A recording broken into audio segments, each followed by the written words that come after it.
I lost my voice for a second. I'm sorry about that. So, greetings, ladies and gentlemen. Welcome to an episodic discussion of Resident Evil Outbreak. We will be talking about the entire franchise, talking about, well, at least File 1 and File 2, and maybe some File 3 questions thrown in the mix. I am your host, Renegade Operative, and I would like to introduce my panel. So, first we have Immortal Brando. Hello, you filthy zombies. I'm ready to blow your brains out with a shotgun, and your brain matters be all over the place.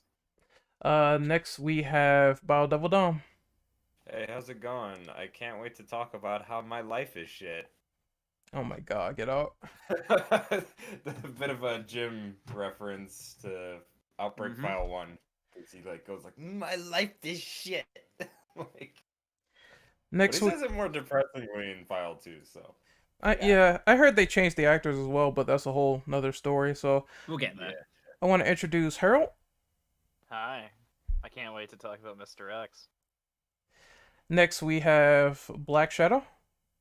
Yeah, howdy all. Shadow here. I figure probably out of any podcast I ever do about anything on Resident Evil series, this is probably the one I'm most qualified for, having played this for years and literally streamed it for 6 hours just earlier today. So that's a good way to start.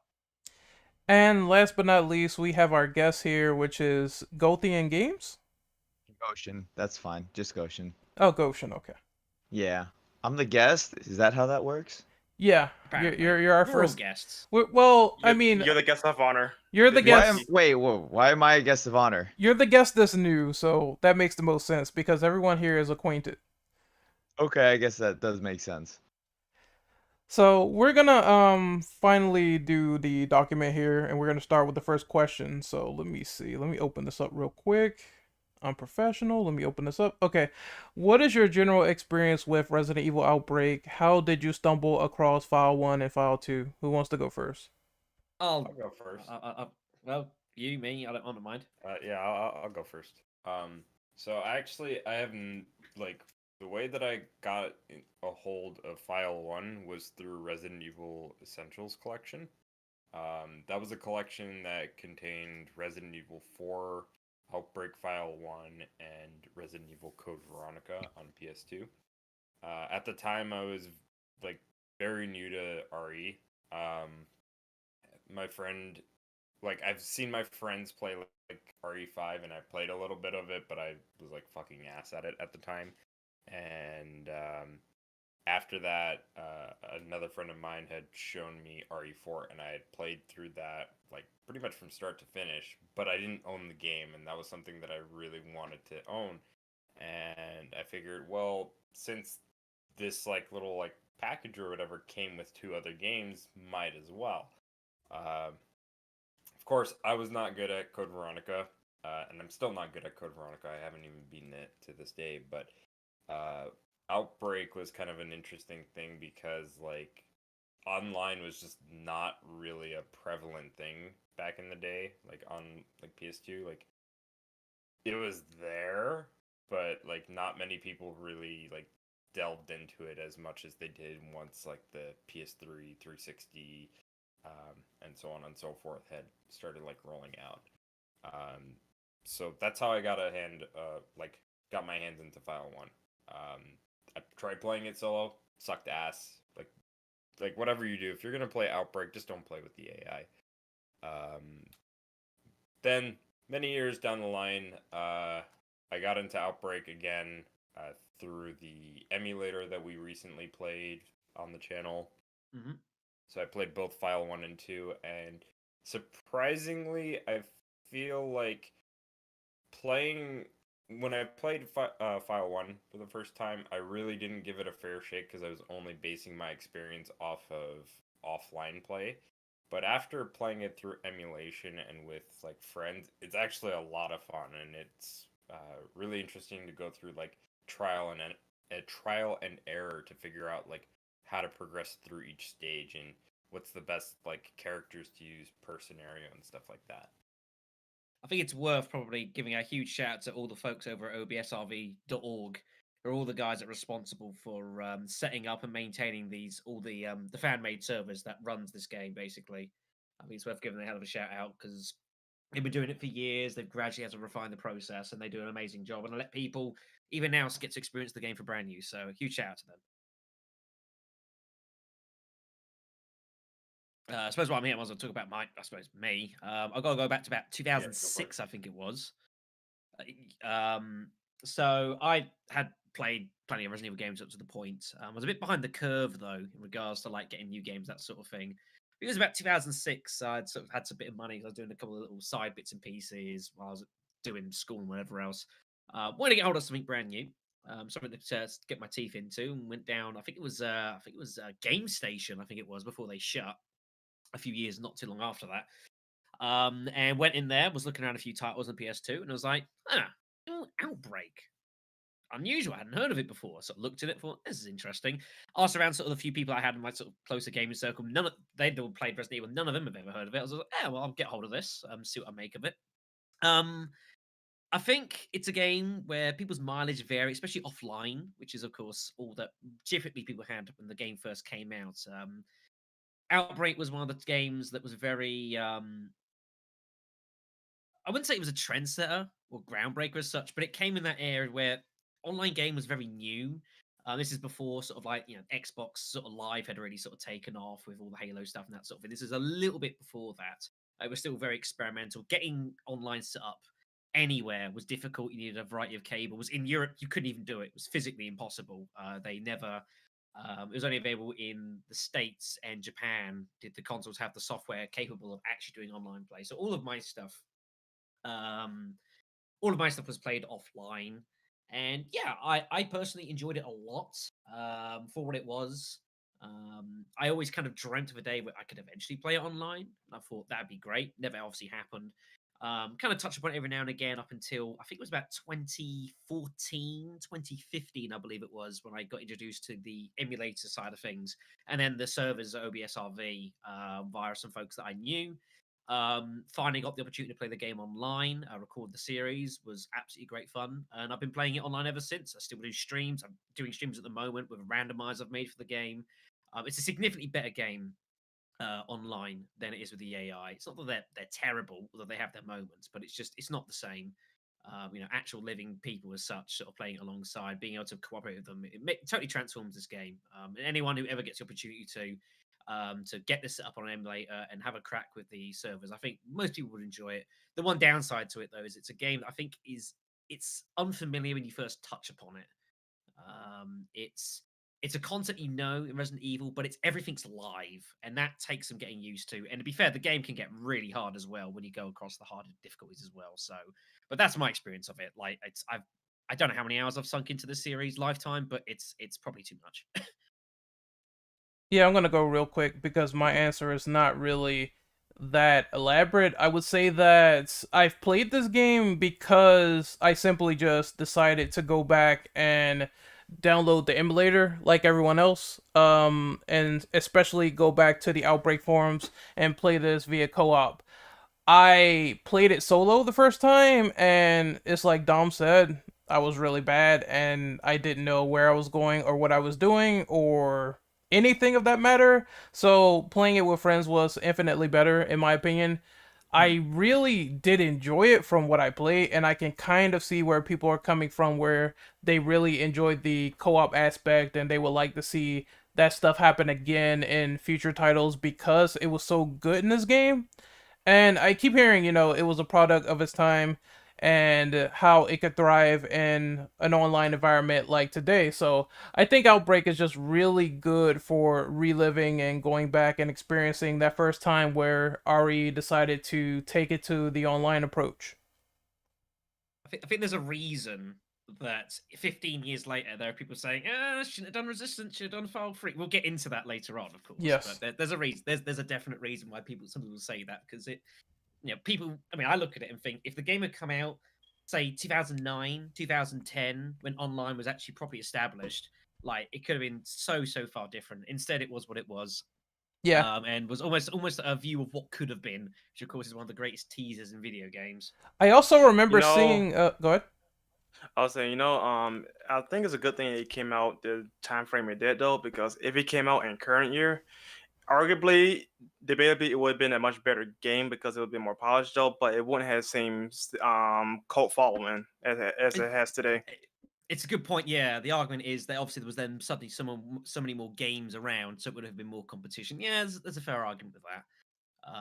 And ultimately, its mechanics and the way it works is a bit niche. I don't know if that's a fair word to use for it. It's very particular. And even now, with say with the family online servers, you play online. There are certain bits that still don't work too great, but that's just the way it works. You know, everything has to be run via the Japanese version of the game, so you have to get it translated. Some of the setup for online, you still have to go through some Japanese menus, so you have to follow guides for that sort of thing. So it's still not ideal. But yeah, it's one of those great unknowns. You'll never know, and we will never know. Even if the game was remade file free for like 2022 or whatever, we still would never know as such. Yeah, But you know, even in this day and age, a lot of people are just, the trends change all the time. So back then it was like, yeah, we had a lot of co-op games. Now these days we got like a lot of competitive battle royale types of games. So I think it would be refreshing to see once again, but we'll get into that later. But I just think I remember also seeing Outbreak plastered in Game Informer, because I do remember they had advertisements with the burning sort of bar, and it had, I forget what it's called, but I do remember seeing it, and I think Kevin was standing with another character, and I was like, oh, this is very interesting. Unfortunately, Talking about when they're like out in like the main like street. This is like in the it's the first bar Outbreak. scenario. Yeah, it's the first Outbreak Yeah, scenario. yeah, I think it's like the Raccoon City like theater sign. It's like on the ground and like everything is burning, because that's like at that point in the scenario where you have to set up like a detonator and you have to blow up that whole street because of how much like Yes. How many infection- zombies are like yeah. outside? Yeah, that was the first advertisement I saw, and that kind of interested me as well to get into the game. But back then, I think the only reason I didn't get it was because I was busy with Code Veronica at the time. Mm. Yeah, it was all very, very similar time frame, all of this sort of stuff. And then obviously RE4 came afterwards, and then rest is history, as they say. Yep. So I guess I'll go next. Mhm. Man, Resident Evil Outbreak was a really weird game for me because when I first had experience with it, I literally had no idea like about Resident Evil as a franchise, as a series. Wow. Which yeah, it's really odd because What Resident Evil approach to start? Wow. yeah, it's I actually just happened to be at a friend's house. We were hanging out. It had to have been like 12, 13, maybe even more years ago now. It was a long time ago, and I happened to be playing on his PS2, which he had just, I guess, been playing Outbreak. And I actually played that game. I think it still had online back then, or something like that. And I seem to remember playing it. It always stuck out to me because it was like there wasn't really anything quite like Outbreak in my mind, and it always stuck out to me. And I never caught the name of the game, and it wasn't until I found out about Resident Evil as a franchise that I really got a chance to sit down and play it myself, like full term. But yeah, no, there really isn't, and there really kind of hasn't been anything like Outbreak in my opinion. And my first impressions of it were, wow, this game's cool, and my impressions of it now are still, wow, this game's cool. It's one that I think, while it has some problems, it has stood the test of time, in my opinion. Yeah, it's fascinating. It's like side bit here, but like with the channel I do, Outbreak's like one of the biggest things that I do on my channel. And it's like, even when I first did it about 5 years ago, the amount of people who knew the Resident Evil series so well, and I started Outbreak, and they're like, I've never heard of this game. So it's fascinating knowing someone that was where they started, and that was their first entry point to the series. It's almost mind boggling to me. It's very impressive. Yeah, You're a small community. Yeah, it's just I guess I'm just really a victim of circumstance, really, because like I, at that time in my life, I didn't really have like a PlayStation system or anything like that. My first Resident Evil game was way like a bit later on, when I played Resident Evil 4 on the GameCube. But my first like Resident Evil game I actually did genuinely play was Outbreak. And so it's kind of weird because I didn't even know that was a Resident Evil game until way later. All right, I guess I can go. Actually, my experience is very limited, hands-on at least. As actually did play it on the emulator though, but That was before I wiped all the information on it because I had to do a cleanup and I forgot to put it on. But later I will reinstall everything though. But yeah, my experience was just going through the first two scenarios though. But from at least like from word of mouth though, I think I was watching Survival Horror Network or Carcinogen play the game, and it piqued my interest. After that, I just dabbled into the lore behind it, and yeah, I wish I would got more out of it. Anyone else on this question before we move on to number 2? I'll go. Go ahead. Well, I mean, so I've been playing Resident Evil since the first one, and a friend of mine, I didn't even know Outbreak released, and a friend of mine, he's like, "Hey, you're a big Resident Evil fan, right?" I'm like, "Yeah," and you know, this was obviously before Resident Evil 4, and like I was playing Resident Evil 3 so much, I got laser disc burns on my Resident Evil 3 copy. So he's like, "Hey, look, this new Resident Evil game came out. You want to borrow it?" I'm like, "What are you talking about?" He's like, "Here, this one." And he shows me Outbreak, and I'm like, What is this? I'd never heard of this game." He's like, "It's an online Resident Evil game." I said, "No way. Are you kidding me?" So I go and I play it, but my internet sucked back then. I was on freaking dial-up, so I wasn't able to actually play online. So I was stuck to playing, with the AI and everything. And just as you guys said, that playing with the AI is not really the optimal way to play. So my first experience with Outbreak wasn't really that great, just because going from the original trilogy to, to then Outbreak, it just felt weird. It was a kind of jarring transition. And I hadn't played Code Veronica yet because Code Veronica, it's on the Dreamcast. I didn't have a Dreamcast. So I was kind of in a weird spot with Outbreak when it released. And I never actually got the chance to play it online. Even now, I just never got around to even playing the emulator for Outbreak. But it was interesting in the sense that I went from Resident Evil 3, which shows us the Outbreak in the intro for the game, and then me thinking, oh, how cool would it be to play a game that takes place during the Outbreak? Because when you play as Jill in RE3, it's a little bit after the initial Outbreak. So then you have the actual game Outbreak, and it's like, oh wow, this is actually what I wanted. But just the AI, it felt so weird. And like you said, going the transition with the menu system that you're used to in the original games to then go into this one where it's live, it takes a lot getting used to. And I didn't really have a lot of time with the game initially because, again, it belonged to my friend. Now I own both copies, but it's just one of those things where it's like I didn't get to fully experience the game the way it was meant to be played because internet limitations back then. This game was it came out too soon, in my opinion.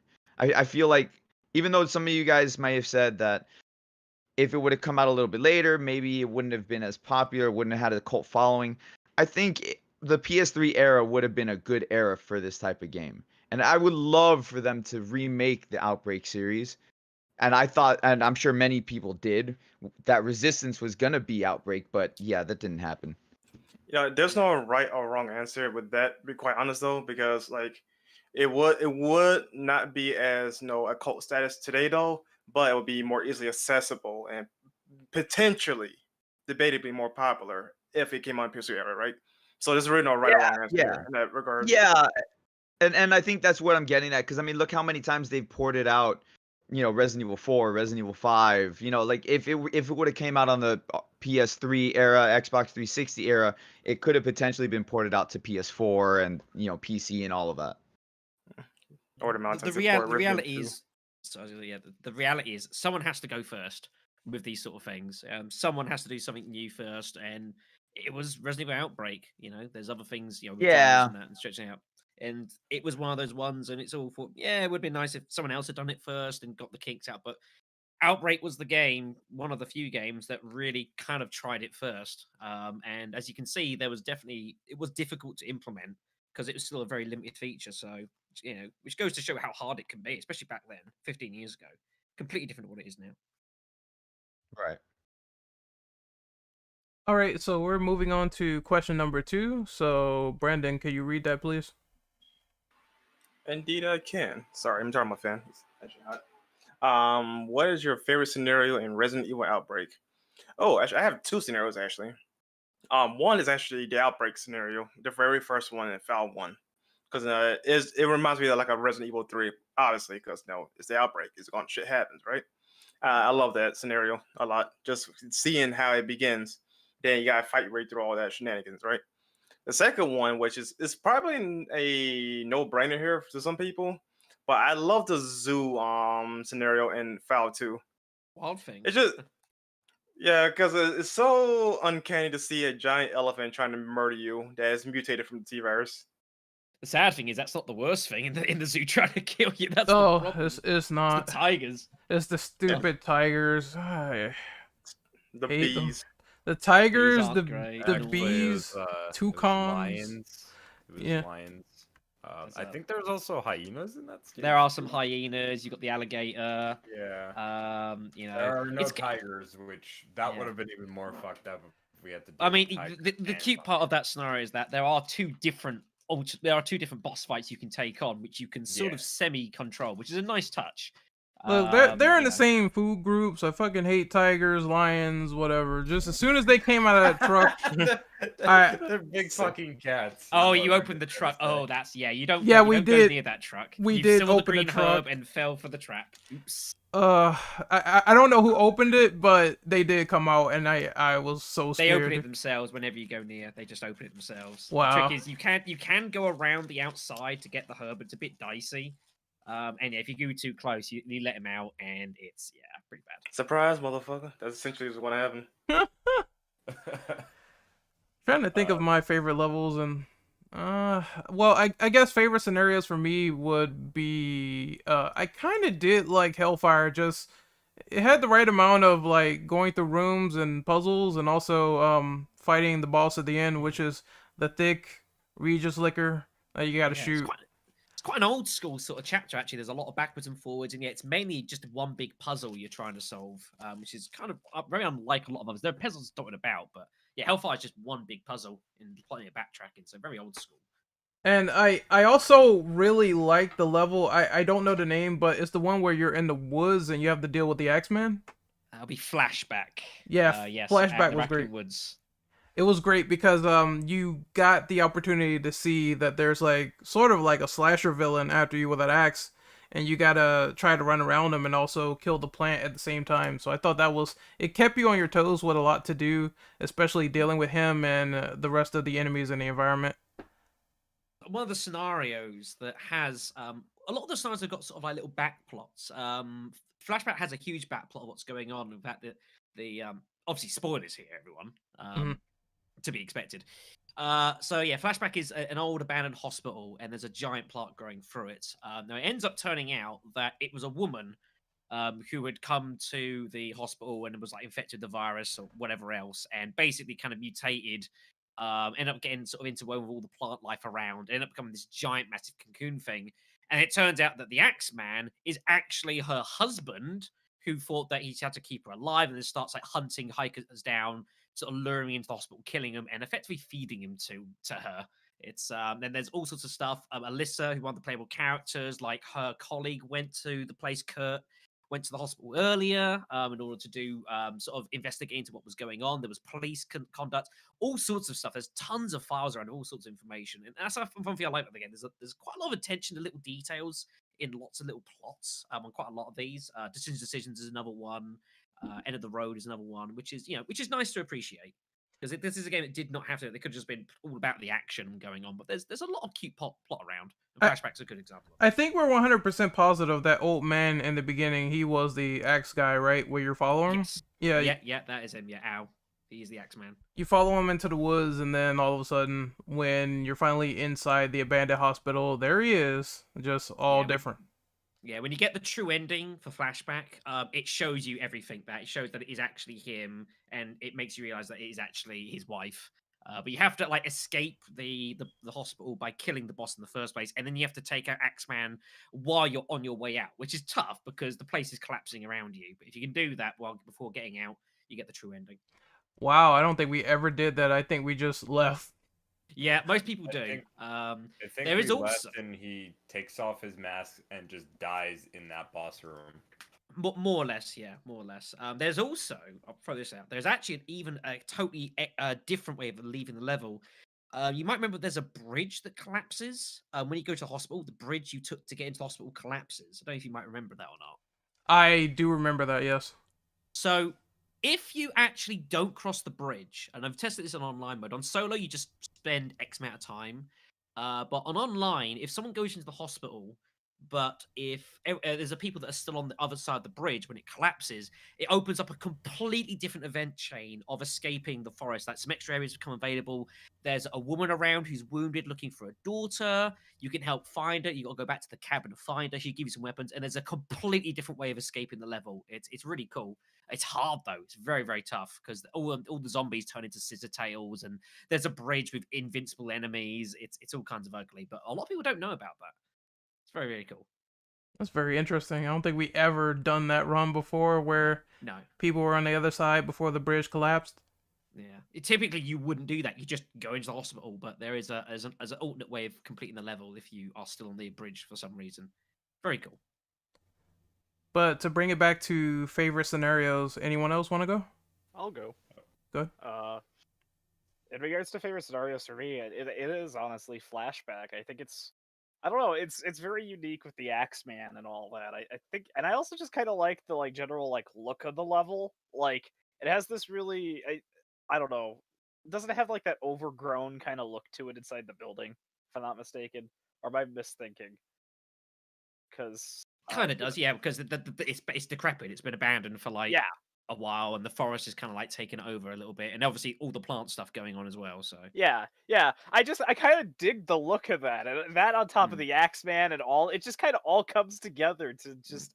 It's the most. It feels like one of the most unique scenarios. yeah, In it's that almost game. like a bit of Silent Hill in it almost with Yeah. the aesthetic. Yeah, exactly. And I dig it. I dig it quite a lot. It's very different for Resident Evil, kind of, it feels almost. It's neat. I like it. Really quick, there's a bit of a fun fact about Flashback in particular. A lot of the enemy designs and some of the concepts for that stage were pulled from a cut Resident Evil game that never saw the light of day.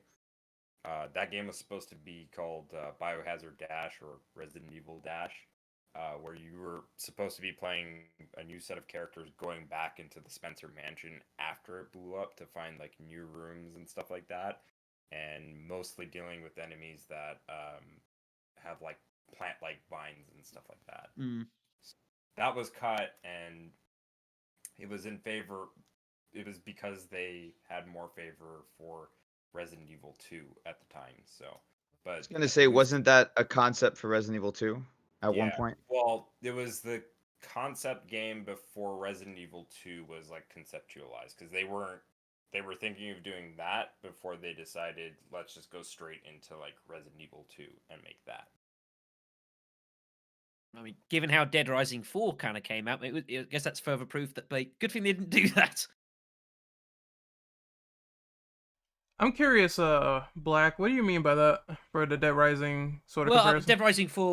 Dead Rising 4 came out, and obviously you go back to the Willamette Mall. And I know the game was not particularly well received for a variety of reasons. So maybe I don't know. Going back to a mansion that exploded, I don't know. I can see why it would have been cut. I'm not sure what would have made of that. The plot seems a bit crazy because when you blow up a place, it was a pretty big bang. Oh yeah, so basically plot inconsistency. The more I'll deal with is to go explore what's remained there, and then you run into these weird village idiots in the woods. That would probably make more sense than than going back inside the thing. That's kind of the idea that they had.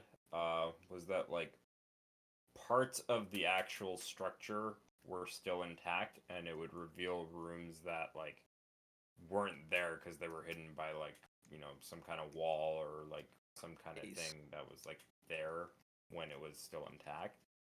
I can see why they went with Resident Evil 2. Probably an easier concept to work with.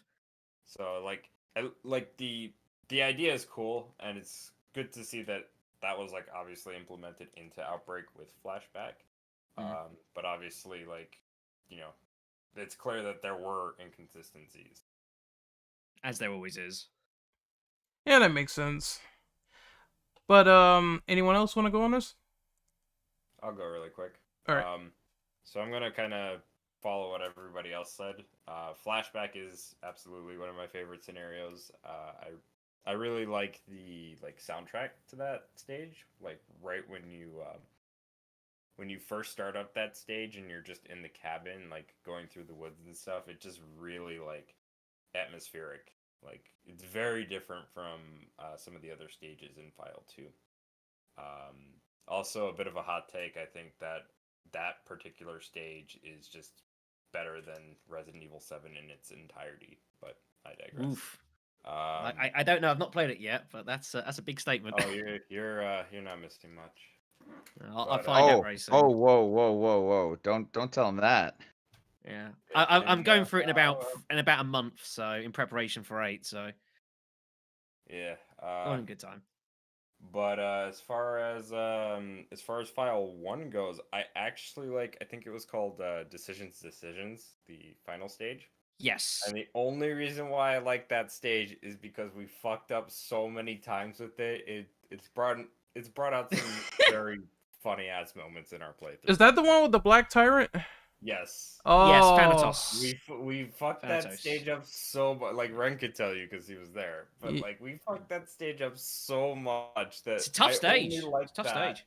just because we fucked it up so much. It's really hard. They really just pour in the fact that you have a lot of objectives to do in that stage, and it really got overwhelming at points, but it was hilarious because I don't think anyone was suspecting Thanatos to burst out of the window and try to kill us, but he did. Yeah, no, it's a tough stage. It's very long. Like, if you know sort of what you're doing, you can split up to kind of make things easier. And of course, if you don't realize that when you go to unlock the doors, you can turn on the daylight reagents again, so you can cure yourselves, then that makes the end a lot harder than it ought to be. But that's the way it goes. I feel sometimes. so dumb for not noticing that. I really Yeah. do. I think it's also interesting as well because it all revolves around there's kind of a sort of semi-plot going on with Greg, who's the guy who's in charge of Thanatos, who fascinates me because I wonder, what does it take for Umbrella, who are crazy and delving into all kinds of inhumane experiments? How bad do you have to be exiled by Umbrella, who you've got to do some pretty bad shit for them to not want anything to do with you? And also to not fucking kill you and steal your research. Which is obviously what happened to Peter Jenkins. He got assassinated because obviously the daylight research and all sorts of stuff going on. There's a lot of fancy plot going on. And Thanatos himself he's a cool sort of boss as well. He's got some good stuff. He's not fun to fight. Online, he's not easy because he kind of goes a bit all over the place unless you're the room host, which makes fighting him kind of difficult. But it's a good stage, if long. What was I gonna say? As far as that stage goes, it is just balls to the wall, ridiculous because you like you mentioned, when you get to that final fight, he's jumping all over the fucking place, and it's that stuff makes it crazy. But I think it's a good challenge compared to the final boss fight in File 2. I don't know. I kind of prefer it over the File 2 boss fight. Nixie. Yeah, I think you're probably right. Nix. If you don't know how to fight him particularly well, he's brutal. Do agree. Or we could just escape on what was it? I think it was the armored tank that was in the back, because apparently you don't even have to fight Nyx. That's something we discovered after the fact. You can totally avoid that, yeah. If you make your way around and get onto the chopper that Rodriguez is piloting, you can just take that out of there. If you're super quick, you can get Linda out of there too, although it's really hard to do that. You've got a lot of ground to cover, and you have to fight Tyrant R along the way, and he hits really hard. So you can definitely do that, but yeah, a lot of people end up fighting Nyx, which is a tough fight because he's super tanky, and you have to learn how to kind of fight him correctly. Otherwise, he just has non-infinite health. It's a real pain in the ass, and he hits you, and your virus gauge goes nuts. We'll talk about that later, I'm sure. Also, plot twist, we did not save the girl, so she definitely died on our playthrough. Yeah, you need to save her for the good ending, because of course she, as far as the party knows, is it's the only way of knowing, because in this run, decisions never happen, so she's got the only cure to the virus that's known, so that's all that sort of plot going on there. Yeah, I figured as much. I figured that would happen. They would pull a Oh, you got to do this to get the best ending. Yeah. I suppose I was it was me. Desperate Times is definitely a community favorite. The stage at the RPD.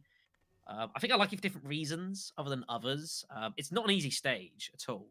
But I think obviously going back to the RPD, kind of and going the events before anyone got there, before Leon and Claire get there, before Jill gets there, before Marvin gets wounded, is all kinds of really cool. Sort of the aesthetic and like the music of the level is really really awesome. And it has a great finale as well with the standoff against the zombies, which is one of the toughest finales in the game. On very hard. It is you got to chop through like 50 zombies, and they're all tanky as hell. It is a really really tough scenario, but it's one of the most played in the community, and it's a lot of fun personally. File One. Decisions is a great one. Below Freezing Point's fun. Going again, bit nostalgia, being back at the Umbrella Labs. The Hive at the Spencer Memorial Hospital was also pretty tough. If you're not used to it, there's a lot of good stages. There's some. It comes down to a lot of personal preference, though. Some people kind of like more actiony ones. Some people aren't really fans of sort of more puzzly ones. So there's a lot of personal preference in them. But there's some really really good stages. Yep, I agree. Anyone else want to go on this? Going once, going twice. Sold to the hooker in red. All right, so we're gonna move on to question number 3. What is your least favorite scenario in Outbreak? So the flip side. Yeah, going from what I said. From my experience and people I know, Hellfire from the group I know is not particularly well liked because they just don't like the idea of this giant puzzle area. It also sucks online. There is a room of death, which if you go into, it just starts disconnecting people, so you have to learn not to go in there. It's the only room that does it in the entire game. Some people I know aren't a big fan of it. It can get a bit repetitive as well if you're just doing it again and again. There's not a lot of variety, which is something that Outbreak needs. Underbelly as well for File 2, which take place in the subway. A lot of people aren't a big fan of that I know of. They feel it's a bit dull. And it is a bit of backwards and forwards again. It kind of depends what you want in the game. There's a lot of backwards and forwards, up some just lots of kind of bland corridors, which makes sense. You're in a subway; it's not going to be fancy. Although it does have alternate exits, which is pretty cool. But I'd probably venture those two if I had to put them in. But I'm not saying I hate them. It's like, okay, I'm thinking on that level, and I really dislike it. And I think it was mostly due to the ticks and them being super annoying, and Yes. we had to deal with them throughout the entire run when they got in the subways. So that run was very bad for us, and it's the one that I think we failed the most. I think we failed it like 3 times before we finally got it. Another stage I really don't like is, once again, I'm gonna say decisions, because it's just so much to do. I feel like it could have been paced out better, and some things could have been less cryptic. Otherwise, it's an enjoyable romp for what it is, but it's not my most liked stage because of how long it is. Yeah. It's probably, I think the problem with it is it's quite a change from everything beforehand. It's not like a bit of a step up and a bit longer. It's like twice as long as most of the other stages in the game, especially if you've not used to it and you're all just taking the same paths and kind of working things out. Like, yeah, it's a lot to do. It's pretty unforgiving. And then there's a lot of things that you can miss to like make your life easier as well. So that is its downside. But once you learn the map a bit, I think it's pretty good. But it's getting over that hill, I think, is the problem with that one. Yep. Anyone else? Least favorite Outbreak stage? File 1, File 2. I wouldn't consider it a stage, just more like enemy. I hate that blob of leeches or whatever it was. They were just annoying to me. Oh, you're talking about the Leech hospital. Man? Yeah, the hospital. Yeah, the leech man. Basically, I look at him as like a predecessor to what they made in Resident Evil 0. But just like I just hated dealing with that, especially being by yourself, not playing online, and seeing that thing pop up. One, I loved it at the same time as much as I hated it, because it was like it made it tense to run into that, especially when you're low on ammo and like you just have to just run from it. I hated that. But I loved it. It's weird. I have a love-hate relationship with the leeches. It's I guess funny.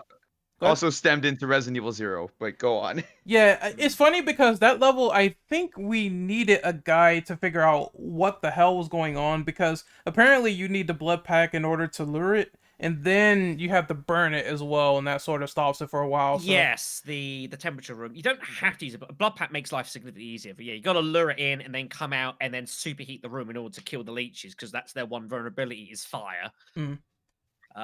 The hardest bit I had problems with that, and it got stuck for a long time, was actually even getting to that point, is working out the codes for the elevator, which are really obscure.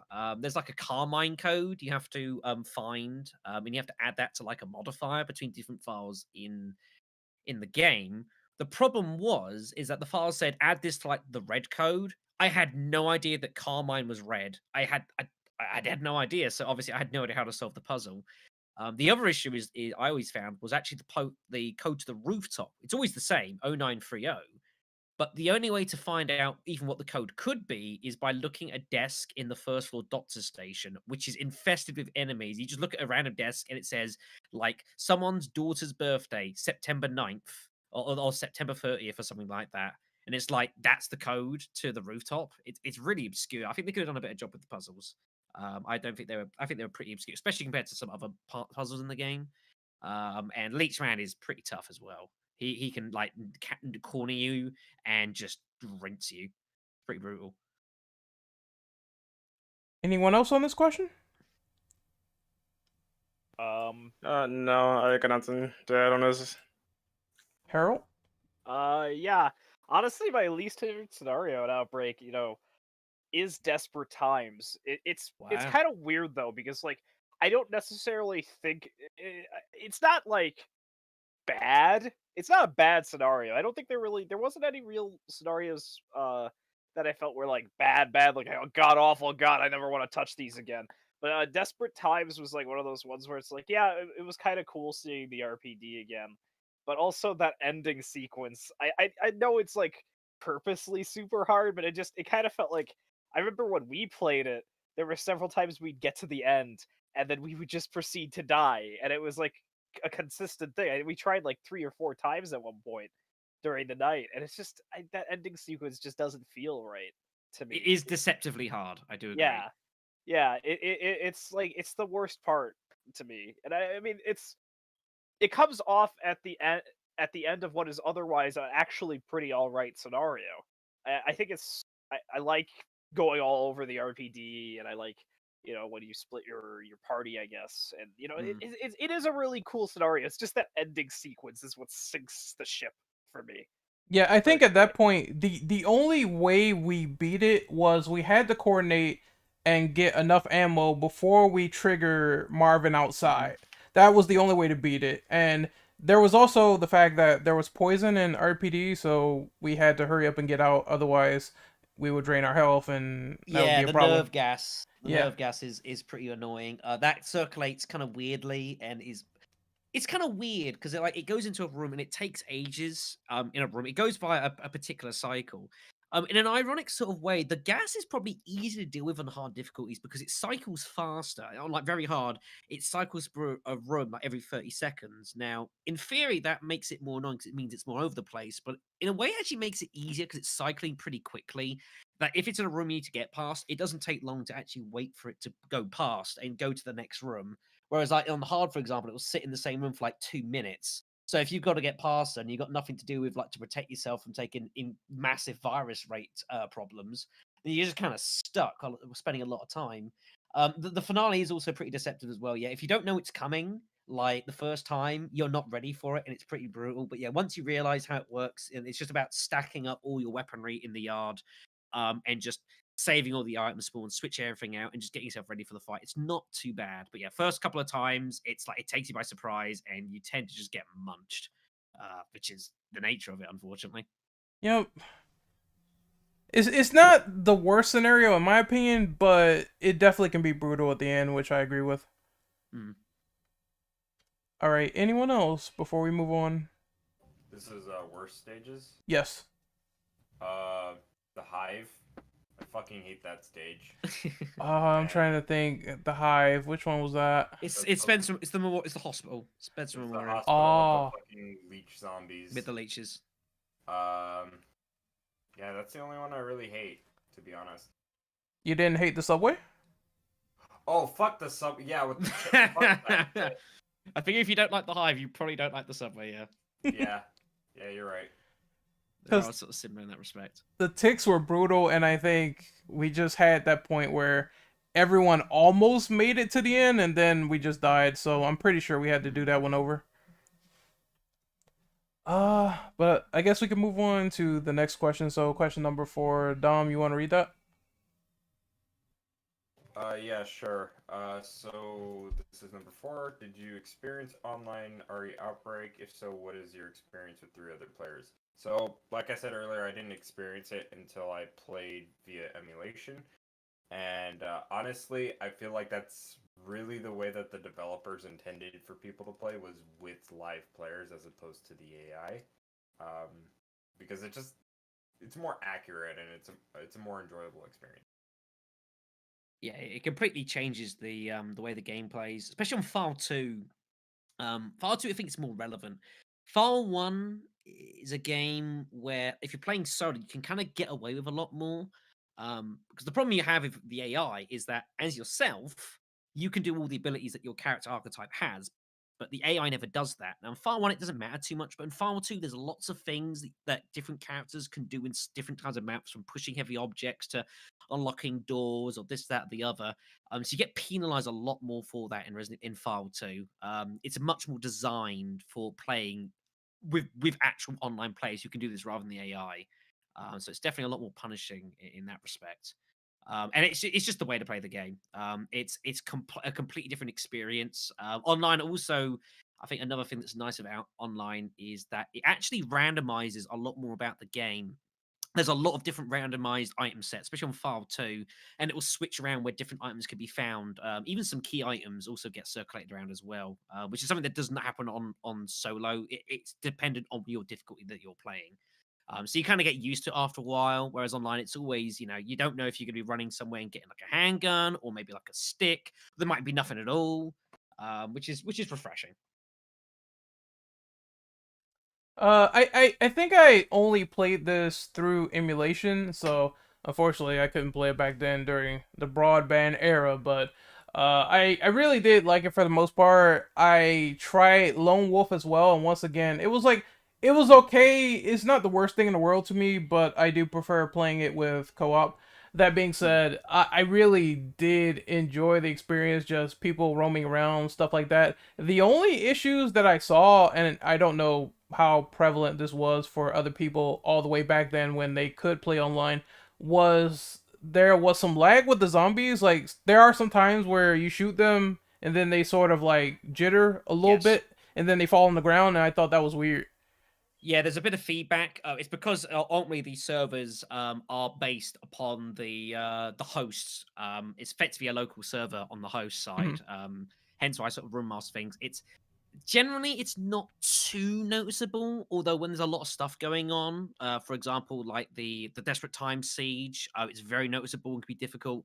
Thanatos especially, he goes all over the joint because of the lag. It is an issue. It's something that they've made as good as they can, but without like official dedicated servers, that they can't really make it any better than what it is. But yeah, it's a bit of a pain. It's something you have to kind of just get used to when you're playing certain areas, and know you have to be kind of thinking a little bit ahead of the game. What you're seeing might be half a second behind or a second behind. So especially if you make difficult things, like if you're like trying to swing melee weapons, for example, at enemies, the fact you've got to think, right, I need to swing earlier than I actually intend to make sure that it hits, because that can be super frustrating. Yep, I've noticed that when I got cornered by like 2 zombies and they managed to grab me even though the hit did count. So I thought that was Yes. like super weird. Yeah, it does that sometimes. It's an unavoidable part of the game. The fact that it's fan made servers of a game that's 15 years old. They've done the best that they can. But outside of like official servers, which they obviously can't do, I don't think it's ever going to improve much upon what it is. So it's just a part of the game you have to just get adjusted to. If you're like on your own, it's not so bad. But obviously, one person in each room is the host of the actual room itself, so they see everything correctly. So when there's a lot of stuff going on, sometimes they just got to sort of feedback information as to what is going on where, because the players can't always tell what's happening, which is a shame, but you know. Anyone else want to go on this? Sure. I'm down. I actually did get a chance to experience Outbreak briefly during the era that it was actually like online, like before the servers shuttered and all of that, and that was back when I originally played Outbreak before I even knew it was Outbreak. And you know, even like today, I still playing with 3 other people in like a Resident Evil game that's reminiscent of like the classics is just it's nice. I think it's fun. I think it's. I mean, it has some issues here and there. Every game has issues, but it's fun. I loved it. And you know, back in the, I will say though, I almost feel like emulation online is almost a little bit more stable than like old online. Because like at least with like old online, the problem is like the internet infrastructure back then was kind of eh. And It was what it was. It was yeah. it was experimental, for like Yeah. a better way of putting it. Yeah, that's a better way of putting it. And so like now with emulation and everybody has like better online, it almost to some extent feels better than it did back in its heyday. And so I mean, obviously there is some issues because of you know emulation and all the way they had to do the online, and you know it is fan made online and all of that. So I mean, even with those issues aside, I think emulation online was the better of the two, like from the old day and now like the present. I think it's better. All right, so moving on. Is everyone else good with this before we move on to the next question? Yeah. Only other thing I would throw out, just on the side, I'm aware of it. There is also a separate piece of software available for the game. It's called a status tracker. Obviously, one of the issues with the game, a little bit obviously if you're all separated out, is you don't necessarily know what's going on. There is some separate software you can get for the game. It's like a little side window, which actually you can run alongside like your emulated version of the game, which actually will track everyone's health and their inventory as you're going along, which is pretty cool. It's on OBSRV. Outbreak status tracker. If anyone's interested in having a look at, they're going to play the game. Do have a go. There's 2 different versions of it, and it's nice to have. It's a nice little tooltip, and it's great for streams, as it turns out, so people can see what the hell's going on. All right, so we're gonna move on to question number 5. So, who is your favorite character to play as due to their abilities or feats? Oh, that's easy. Freaking Kevin. That crit shot is just a monster. Kevin is a big pop. I think as well, especially with most people's having to play the game solo, especially in the early days. He's definitely the best one to have. Kevin is the single like most capable character on his own. He can even kick full health and then goes. do a crit Yep. shot. Like Kick, he's punch. well rounded. He's one. Well, he was the fastest character in the game. He's now technically tied fastest. So he's the fastest. He's got the crit hits. He can kick stun. He's fairly tanky health wise. You know, his 45 he's got, which is obviously a really nice weapon. Statistically, he's one of the best characters in the game. There's little question about it. He's a one-man army when used right.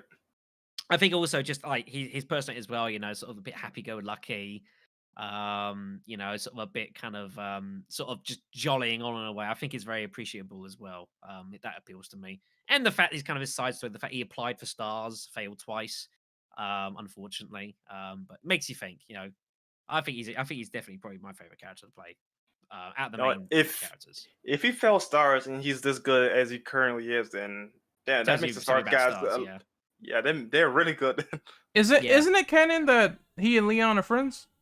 No. He will be partners. They're supposed to be assigned partners, so but due to the outbreak, obviously that didn't happen. Oh, yeah, okay. Because obviously they never met because Leon never got to the station, so I take it they never met. But yeah, it makes sense that they would have been sort of like on similar teams. And to be honest, I can easily see them as like a sort of a partnership. Makes perfect sense to me. Yeah, 2 alcoholics, being policemen. Well, call Kevin an alcoholic. He just, you know, likes relaxing with a beer in his hand. You know, there's a difference. He's an alcoholic. Yeah, he runs up tabs at bars, which he tends not to pay. That is immediately a problem. I was gonna say Kevin too, just because he's the easiest character to pick up, especially for a newcomer, and his ties to the overall lore, like you just said, he was supposed to be Leon's partner, and the way that Kevin's backstory, like he holds Marvin in a high regard, and like he has respect for his peers. He feels more like a seasoned version of Leon to how Leon eventually becomes. No, to be that's how I what quite, could feel. have been? What could have been? to be quite honest though, he could have been the Leon status quo if Leon was not developed. Because no, he does have potential though, like hold his own, like a little game or whatever, if he was given a chance to, like for RE2. But clearly, no, that didn't happen. I think part of the appeal as well, I think, of the game is the fact that you are taking on part of all these characters that they're not. These people aren't special forces. They aren't, military professionals. They aren't anything like that. These are just regular people with regular jobs and regular lives that have just been caught up in this absolute catastrophe. And having to kind of, people have got specialities and they've got things they're good at. But, the whole idea of people trying to have to band together to actually survive the circumstances around them. I think it in itself is just a very nice touch, and it's a nice own selling point. And they're all very strong. Mark, the security guard, starts with his handgun as well. He's very tanky. Jim, as was mentioned earlier, with his coin, he can flip, he can dodge enemies fairly decently. David can fix stuff. There's a lots of little. Everyone's got their own little niche and abilities, and it's combined those up. I think it's really really nice. I want to. I want to say like the characters kind of contrast for me, anyways. The characters from Dawn of the Dead, like it reminds me of that type of situation where you have just these random characters, these random civilians that they're not trained, like you said, except maybe a handful of them might have some sort of training. Like you have Kevin, who is part of the RPD. You have one of the other characters. I'm drawing a blank. The big dude who he was a vet. Mark, the security. Yes. Yeah, he's a former Vietnam vet. Yes. Right. So you have a handful of them, maybe a couple of them who have some sort of training, and the other ones they're just regular civilians. So you have those characters that kind of step up to the plate to kind of lead everybody. And I feel like that kind of makes me think of Dawn of the Dead a lot, and probably why I do like Outbreak in regards to that, because I love Dawn of the Dead. It's kind of it's a very very old school character archetype thing as well. You've got your damage dealers, you've got your tanks, you've got your healers, you've got your utility guys. And it's all sort of mechanisms that are still used in games today. And here we are 15 years ago at a game that was really experimenting that with a multiplayer online sort of arena, and it was one of the first to ever do it. Okay, real quick, I need to interject with something. Who's your guys' least favorite character to play as, or in general, I don't think I was ever that great with Cindy because Yes. I'm just not a healer person in my opinion. I like to go on my own and experiment and explore, and I'm just really not good at that class. So I would have to say I'm terrible at that, just because I would rather be like a character that fights. So I prefer Kevin over Cindy, to be honest. The irony of that is there's some people I know who would scoff at that because she has a dodge which can dodge pretty much any attack in the entire game. Was she Joe Valentine? Not quite. She ducks down and prays, but the way it works as animation, it can dodge pretty much any attack in the entire game. Grabs, swipes, swings, some instant death attacks she can even dodge. It's kind of crazy. But yeah, obviously it is a very sort of an auxiliary character ultimately. Mine it's not would everyone's favorite. probably be Yoko from a competitive standpoint, because I know she has her advantages at certain levels, like the Raccoon City, not Raccoon, Umbrella facility, because she's an employee there, and I think she's also the medic healer or whatever. Type. She has her item, her backpack, so she actually has the extra inventory space. She's basically the pack mule. Yeah. Pack To be fair mule. though, that's something that people appreciate. When you're used to playing these Resident Evil games of like 8 inventory spaces, 10 inventory spaces, more than that, when you start playing Outbreak and you have 4, that's really jarring for a lot of people to get used to. And Yoko, at least you have the 8 spaces. So if you're not used to it, like being able to carry stuff with you is very useful. In the case of at least Outbreak, though, you do have like up to 4 characters, right, with you. So technically, you have more than normal for In some. theory, yes, but the problem is if you're playing with the AI and they choose not to follow you, then you're kind of on your own. That's a problem. Obviously, if you're online, it's a lot different. You can kind of obviously shuffle things around as necessary. But We actually discussed this last time we were talking about Outbreak. We said like the characters should have at least 6 on them by Well, like minimum 6 I mean, item boxes. the thing is that then it's like the fact that it's 4 kind of means you are forced to rely upon your allies a bit, which is kind of the point of the game, isn't it? If everyone had 6 inventory space, you could have a weapon, ammo, health, and just tons of space to put all sorts of things. Again, I these think, aren't professionals. These are regular people in just I think shirts the and point trousers. that sort he's of thing. trying to make though is that like From a gameplay, yes. Sorry. like from a gameplay standpoint, it's flawed because of the fact that like if you're playing solo, if you're playing through the offline, you're kind of just at the mercy of the game because if the AI fucks off and you don't know where they went to, that's 4 inventory spaces you can't utilize. That's Exactly. 4 potential items that you cannot utilize at that point. And granted, Yeah. if the character like if any of the characters die in a room, that becomes like a permanent like item slot box in that room, so you can swap items in and out as needed. I think they as soon as they die, they get an additional 4 spaces, but only when they die. Yes. But even then, it's like, it would be more ideal, at least for solo play, where, you get 6 slots, or at least the potential of finding, say, like a side pack during the scenarios to mitigate that issue. Yeah, I think so. I think it's another example of how the game was obviously tailored to multiplayer play and online play, and perhaps came up a little bit short on solo.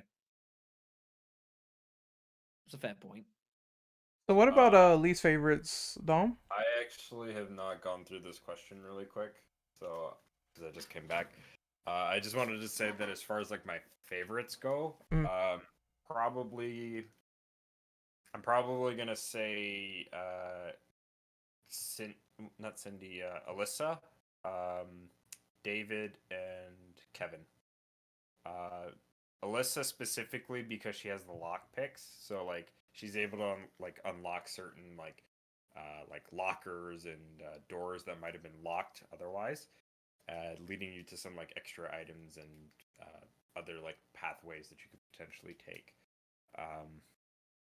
For David specifically, just because you could just throw a wrench and while it's not as broken as what Ren was doing in his 007 Everything or Nothing playthrough, that shit is great. Like having a fucking throwable defensive item that no other character has is very fucking useful. The monkey wrenches are really good. Really, really good. You get 12 as well. That's a lot. Yeah, and and you can also kind of craft spears and stuff for the characters too to use. So like, it's also another thing that no other character is able to do.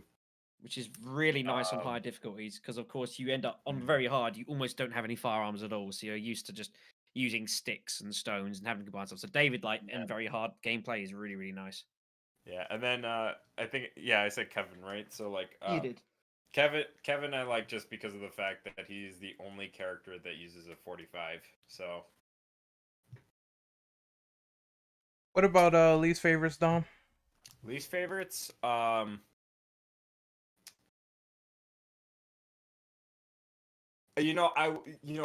way back when I would have said Jim, only because I had to deal with his AI. And playing Outbreak File 1 on the Hive with Jim's AI, the only thing you hear constantly being spammed is, my life is shit. My life is shit. So it's like, I would have said Jim. But that shit actually ends up becoming funny when you have like somebody doing it like in like actual multiplayer.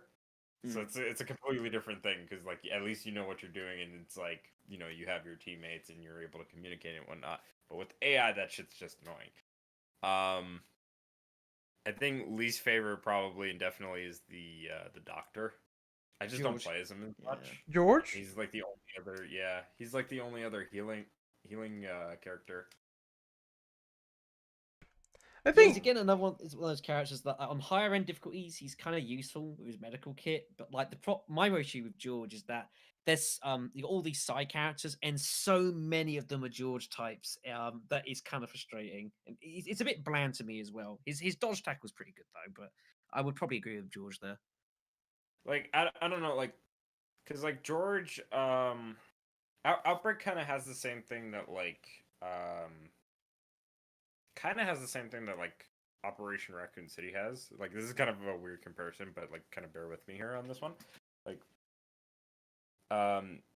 Operation Raccoon City has a virologist and a medic on like that game's like set of characters, and both of them for the most part kind of have similar abilities, and that's kind of the same deal going into like Outbreak, where you have Cindy and you have George, and both of them more or less do the same thing, except for George has like specific abilities to cure like poison and mitigate like the virus like percentage. So that's really where like he stands out in particular. So like I don't know, like I just don't feel like I don't feel like they made him stand out as much as like say Cindy by comparison. Yeah, I mean the fact that Cindy starts off with just tons of health in a case is pretty nice. The whole idea, obviously, with George is that you can convert the herbs you get into pills, which can do different things. He can do a lot of cool stuff. To be fair, can George? You know, if you're on levels, for example, where there's nothing that can poison you, then you got loads of blue herbs you can just take and convert into recovery medicines, which heal for more than green herbs actually do in the first place. And then you can convert those into antidotes to deal with poison. You can combine mixed herbs as well into literal antivirus pills as well, which can be really, really useful, especially if you're sort of getting towards the back end of a level and you're not in a good state. That can be pretty big. But yeah, I think I probably agree. I think I prefer Cindy on a. It's close.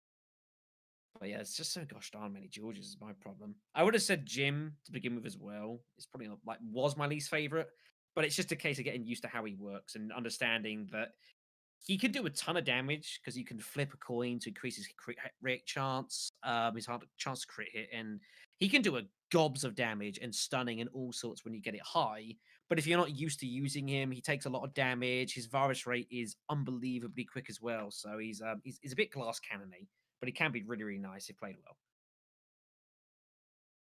Did anyone bring up the fact that there was, well, at least from what I gather, there was multiple characters that you could play with via Game Shark, and also in the emulator version of Outbreak, like Honk, Yeah, Miguel. solo. Yeah, there is. There are, I believe, in total 123 different characters in Outbreak File 2. About 30 of those are either the main characters or costume versions of the main characters. All the rest are all sorts of characters, from NPCs, from like the police station, civilians, doctors, nurses, scientists, military people, sub characters from various areas. There's absolutely god's loads. It's kind of crazy how many there is, and they all have their own individual stats.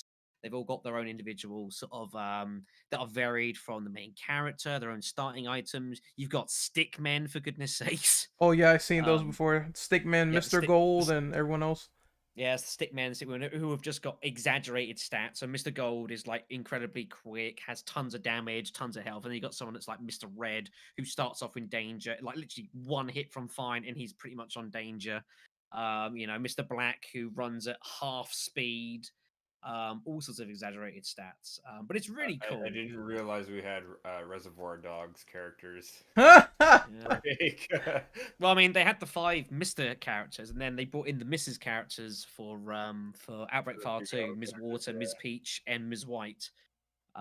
Just totally exaggerated stats. They are a lot of fun to use, though, for sure. And surviving a zombie apocalypse as a stickman / woman, I mean, there's got to be some fun to be had in that.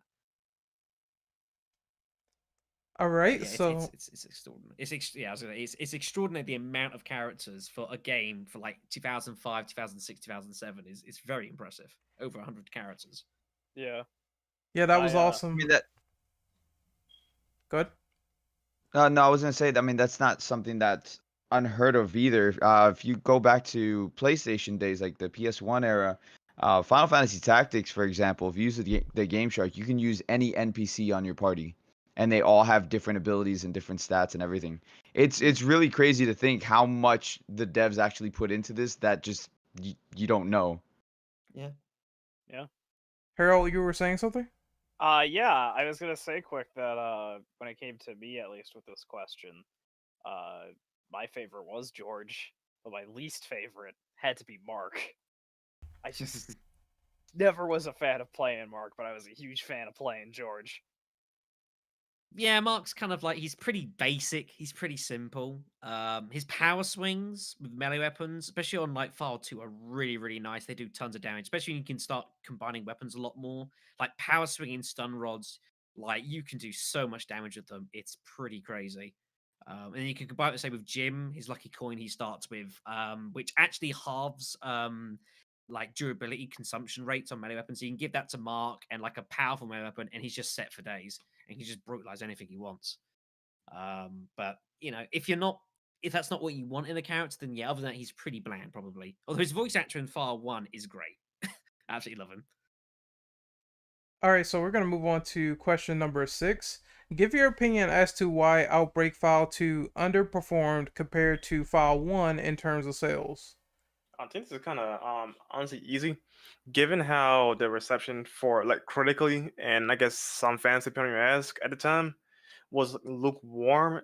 It was not surprising that 2 did worse, especially given how the game is structured and whatnot, right? So like it underperforming compared to the first one is not too surprising. I also heard that Outbreak, well, originally it was Resident Evil Online, and we're going to get into that later about like File 3 stuff, cut content, but the game was split into 2, and they sold like File 1, and then they sold File 2 later, and then this also sort of hurt it in my opinion. But There's a lot of things from like Outbreak in particular that just never made the cut. Like, there was gonna be like different types of weapons that just aren't in the game now, but like are still in the game's files. Like, Yeah, you I can think hack it into was, that stuff. I think it was the YouTube channel YouTube. What is it? Kendo Gun Shop. Mhm. They found out that there was actually a P90 in the files for Outbreak, and like you can get it to work, but you basically just end up doing like a fucking T pose in the game. So it's like stuff like that was gonna be in there. There was gonna be different like revolvers and stuff. I'm assuming also if we kind of delve a little bit deeper, there probably would have been more stages that just weren't there. There definitely were. That's question 9.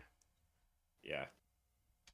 But I felt like them slicing the game into probably did hurt it a bit, because that's asking like a bit to say, oh, here's this very fun game, now we're gonna slice it in half because we have like constraints, and now we have to deal with the fact that we have to sell the other part of the game again, and it probably didn't go over so well. But I do remember there was enhanced mechanics in Outbreak File 2.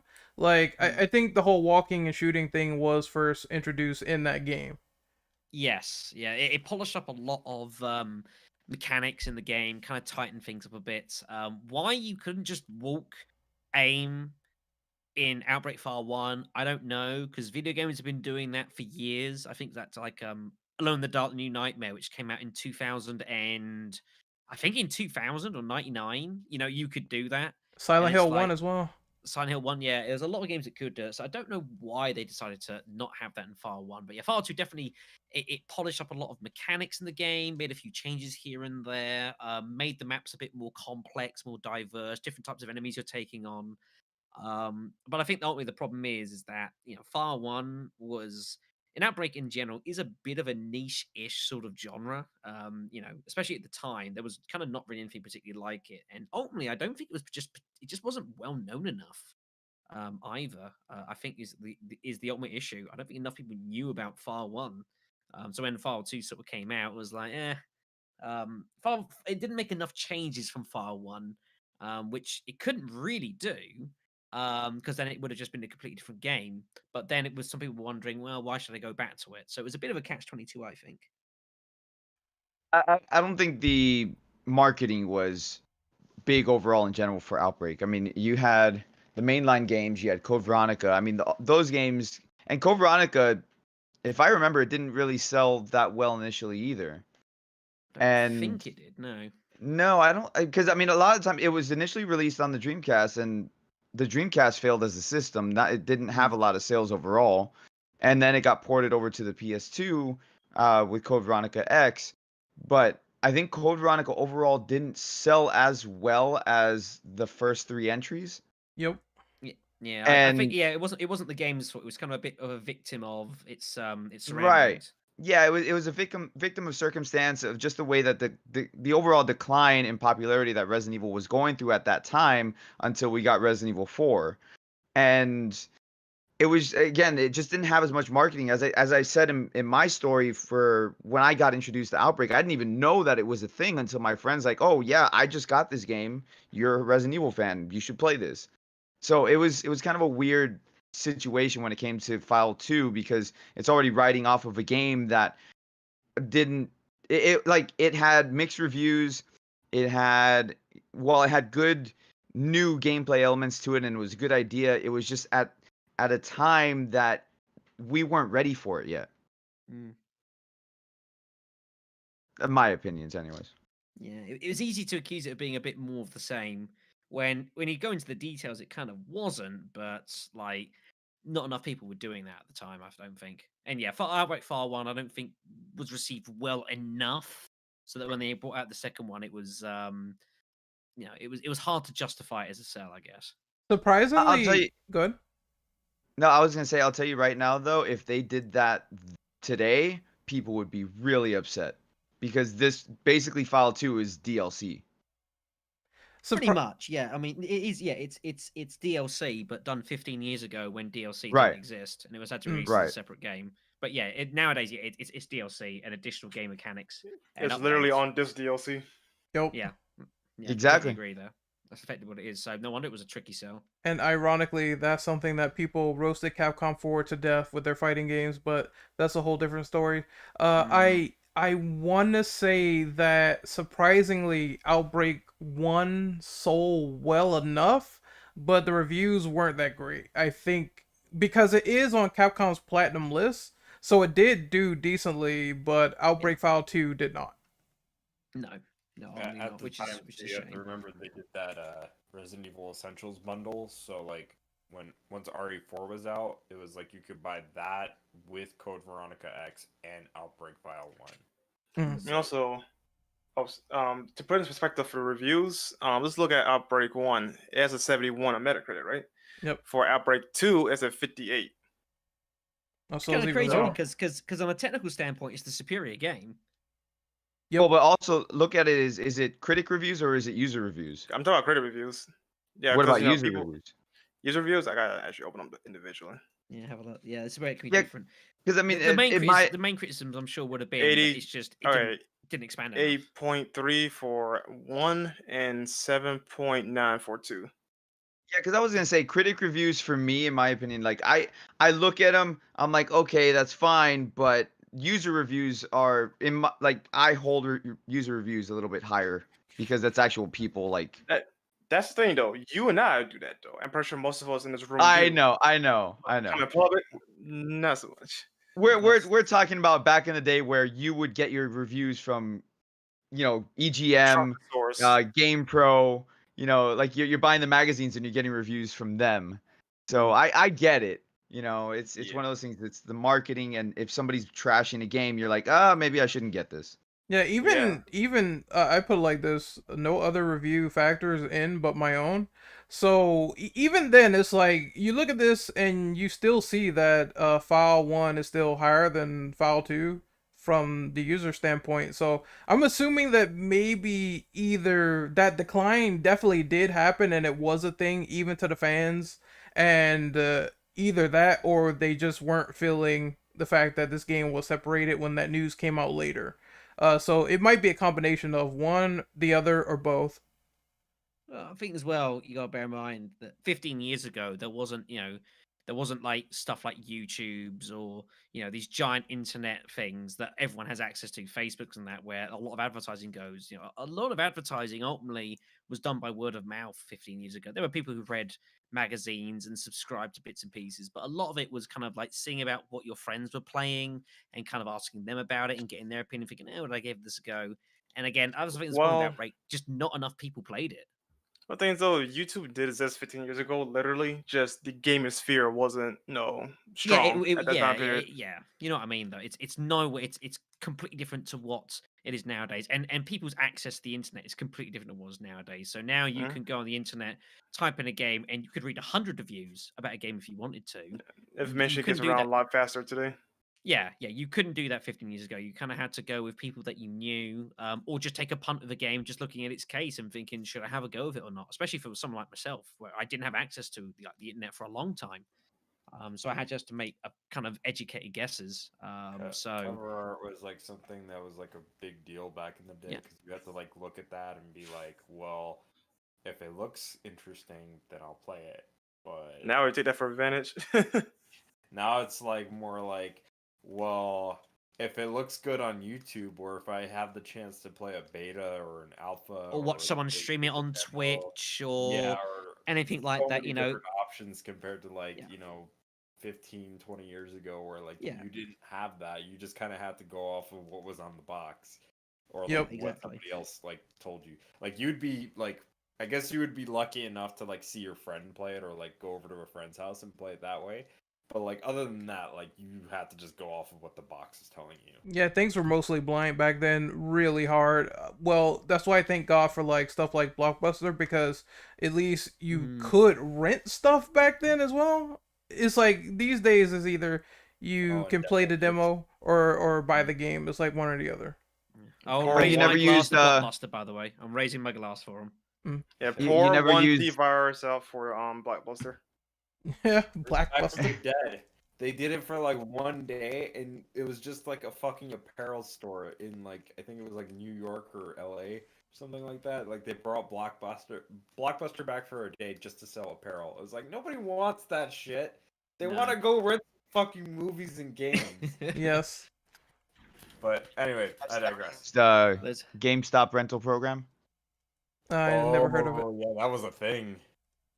I've Well, it never still heard is of a it. thing. What are you talking about? You go buy a It is. used game, and if you don't like it, you return it. I never heard of this. Me neither.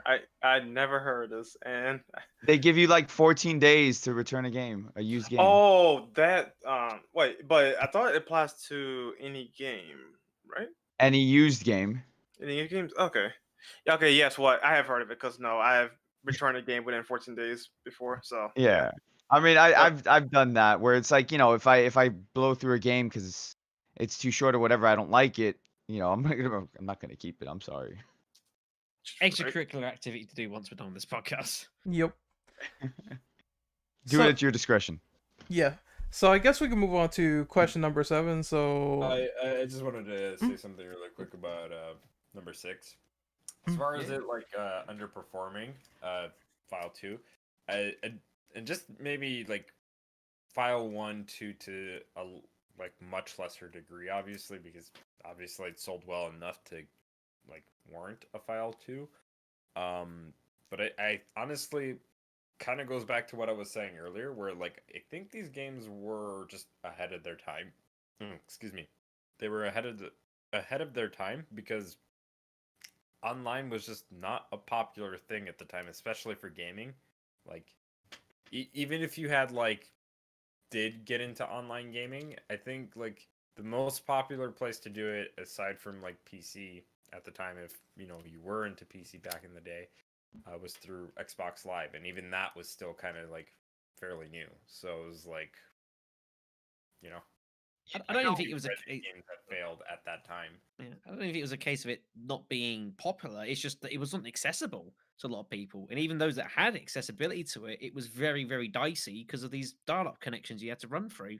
They could cut out and were very, very fragile. So, as I said, someone had to go first, and this was one of the ones that decided to jump first and see what was going on.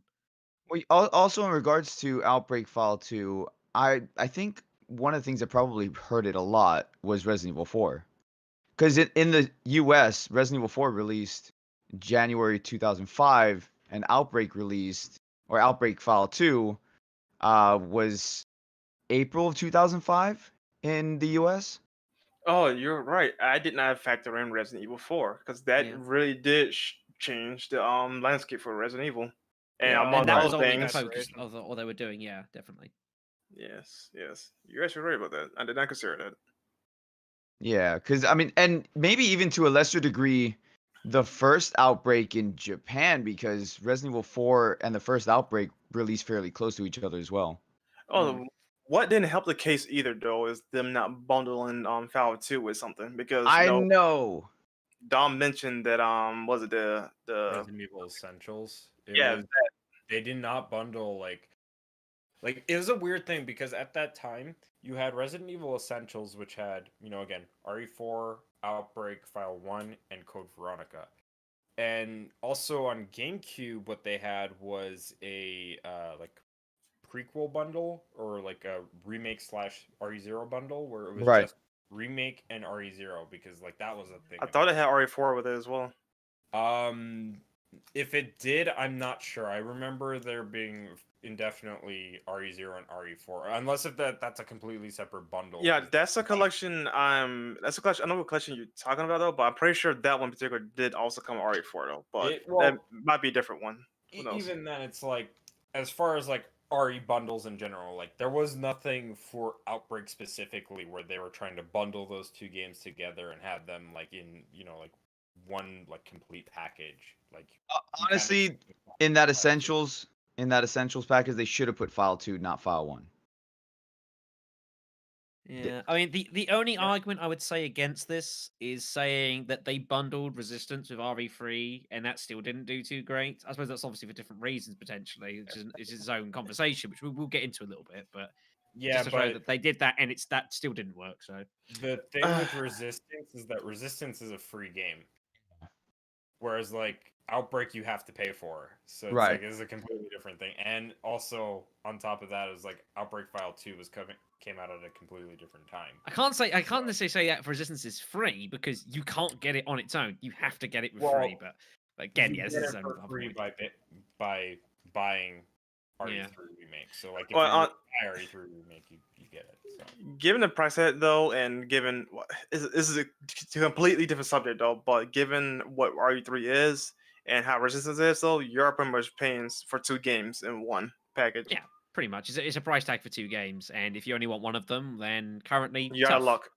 You have to buy both, and that's just the way it is. So, but we'll talk a bit more about Resistance and an Outbreak later.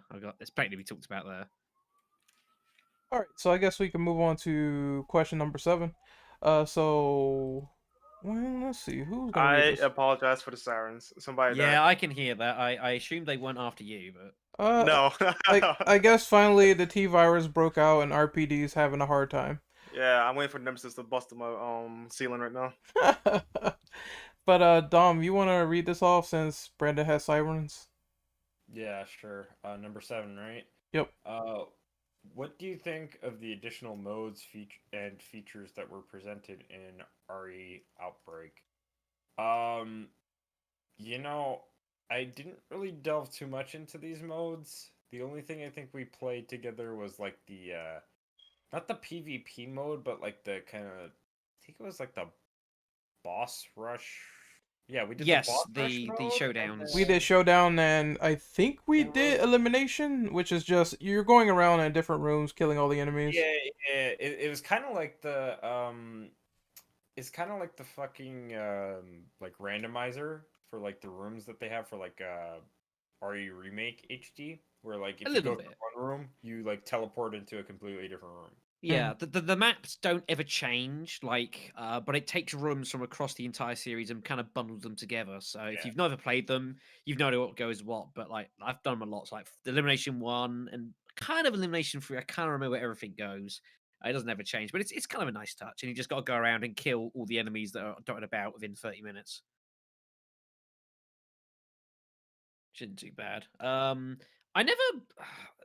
Certainly earlier on, like a lot of the modes I think are fairly kind of like they're there. I mean Elimination and Showdown are kind of their own maps more so, but yeah, like Alone Wolf playing at NPCs isn't really that different to playing with NPCs. And then you've got obviously Infinity Mode, which just gives you infinite everything, which obviously makes the game, just a breeze. You've got Friendly Fire you can turn on, which can be used for some PvP, or you just use it for Friendly Fire. I think the only real interesting one Friendly Fire has its places is actually Nightmare Mode, which was effectively a modifier on File 2. which you could put on any difficulty. And the whole idea was it just kind of changed a few bits and pieces up. Particularly, enemies just hit harder than they normally would do, and also healing items, specifically stuff like herbs, heal for less. So again, it kind of forces you again more to use kind of like people's abilities like George to like could take the herbs, convert them into pills, which still heal the same, and that sort of thing. Nightmare's kind of a nice little modifier to throw on. It does make very hard Nightmare like one of the biggest challenges in the game. When most enemies can like either like two shot you or three shot you, it makes it pretty darn brutal. I think it's like out of the modes that are available to get, I think it's by far the most interesting of the lot. I'm gonna have to say that yeah, I agree. Even though I never played Nightmare, at least it changes more of the parameters of the game, whereas the other modes seem to be there just to fuck around with, like showdown and elimination, and even putting on PvP. I did play the friendly fire mode, but that was with like I think James and Drill. I don't think Don was with us during that, but that was fun to do. Yeah, like you can do it as a yeah, I PvP, don't like think I especially ever like played with in the You're the good. police station because everyone starts separate anyway, so you can kind of mess around with that. But doing it as just an actual still on co-op, for example, just makes things interesting because then you can't just go around spreading bullets or just firing grenade launchers around people because they really hurt. Yeah, I You noticed know, that. I mean, even like earlier today, one of the runs I was doing with randomizer effectively was friendly fire, but with melee only, which makes combat really difficult because obviously you're all trying to hit stuff and you just stop hitting each other. And there's all sorts of sort of nonsense that can sort of go on. It can be pretty entertaining. It can also be really aggravating. Again, it's a bit of your mileage will vary depending on what you like. But it makes it more interesting in a way to play every now and again. Just because, again, you can't just charge into fight and just all shoot the same thing because you're going to start hitting each other. So you have to be a bit more kind of strategic and tactical about what the heck you're doing and communicate. Which is the whole point of the game is communication. I guess And nobody ultimately, is. Go ahead. let's go on. I was gonna say, ultimately, it was also kind of funny, just trying to pot shot 45 with Kevin, and as you fire, someone just runs in front and just gets decked. I, That's I their fault. I That's not guess good. no one talks about infinity mode because it's just basically easy mode with infinite ammo. Yeah, it's just there. It takes forever to unlock, and once you unlock it, you're like, yeah, I've got it unlocked. Now what? The thing is, you can't even use it for like grinding points back in the old days because you only got 10% of points that you'd earn from playing infinity mode. So it was kind of like there to like mess around with, but that's all it really was. Interesting. The only thing I would say, as I mentioned earlier, is like when you start going harder in the difficulties, like from normal to hard, is definitely a jump in the game in terms of difficulty because it tends to introduce extra things you've got to do in maps. But the jump from hard to very hard is huge, and very hard is really tough when you first play it because it everything just hits really really painfully. Enemies get tankier, and it also messes around with key items as well. So, for example, with like the desperate times in the police station, you play it on normal, getting hold of the various plates in order to sort of move the unicorn statue. There are obviously places to pick up the plates, and you do that. And there's also some extra bits you can do to open a couple of safes to get hold of special items, extra ammo, that sort of thing. You play it on very hard, you've got to do every single additional thing just to proceed with the level and get to the second part. There's no extra stuff to do for extra items. You have to do the extra stuff to get the stuff you need in the first place. So you are forced to kind of do a lot more of the game. The Wild Things is another good example. You play it on hard or very hard. There's actually no power in the across the zoo at all. So you have to find a code to turn the power on, so you can actually start interacting stuff in the first place that you do straight away on normal.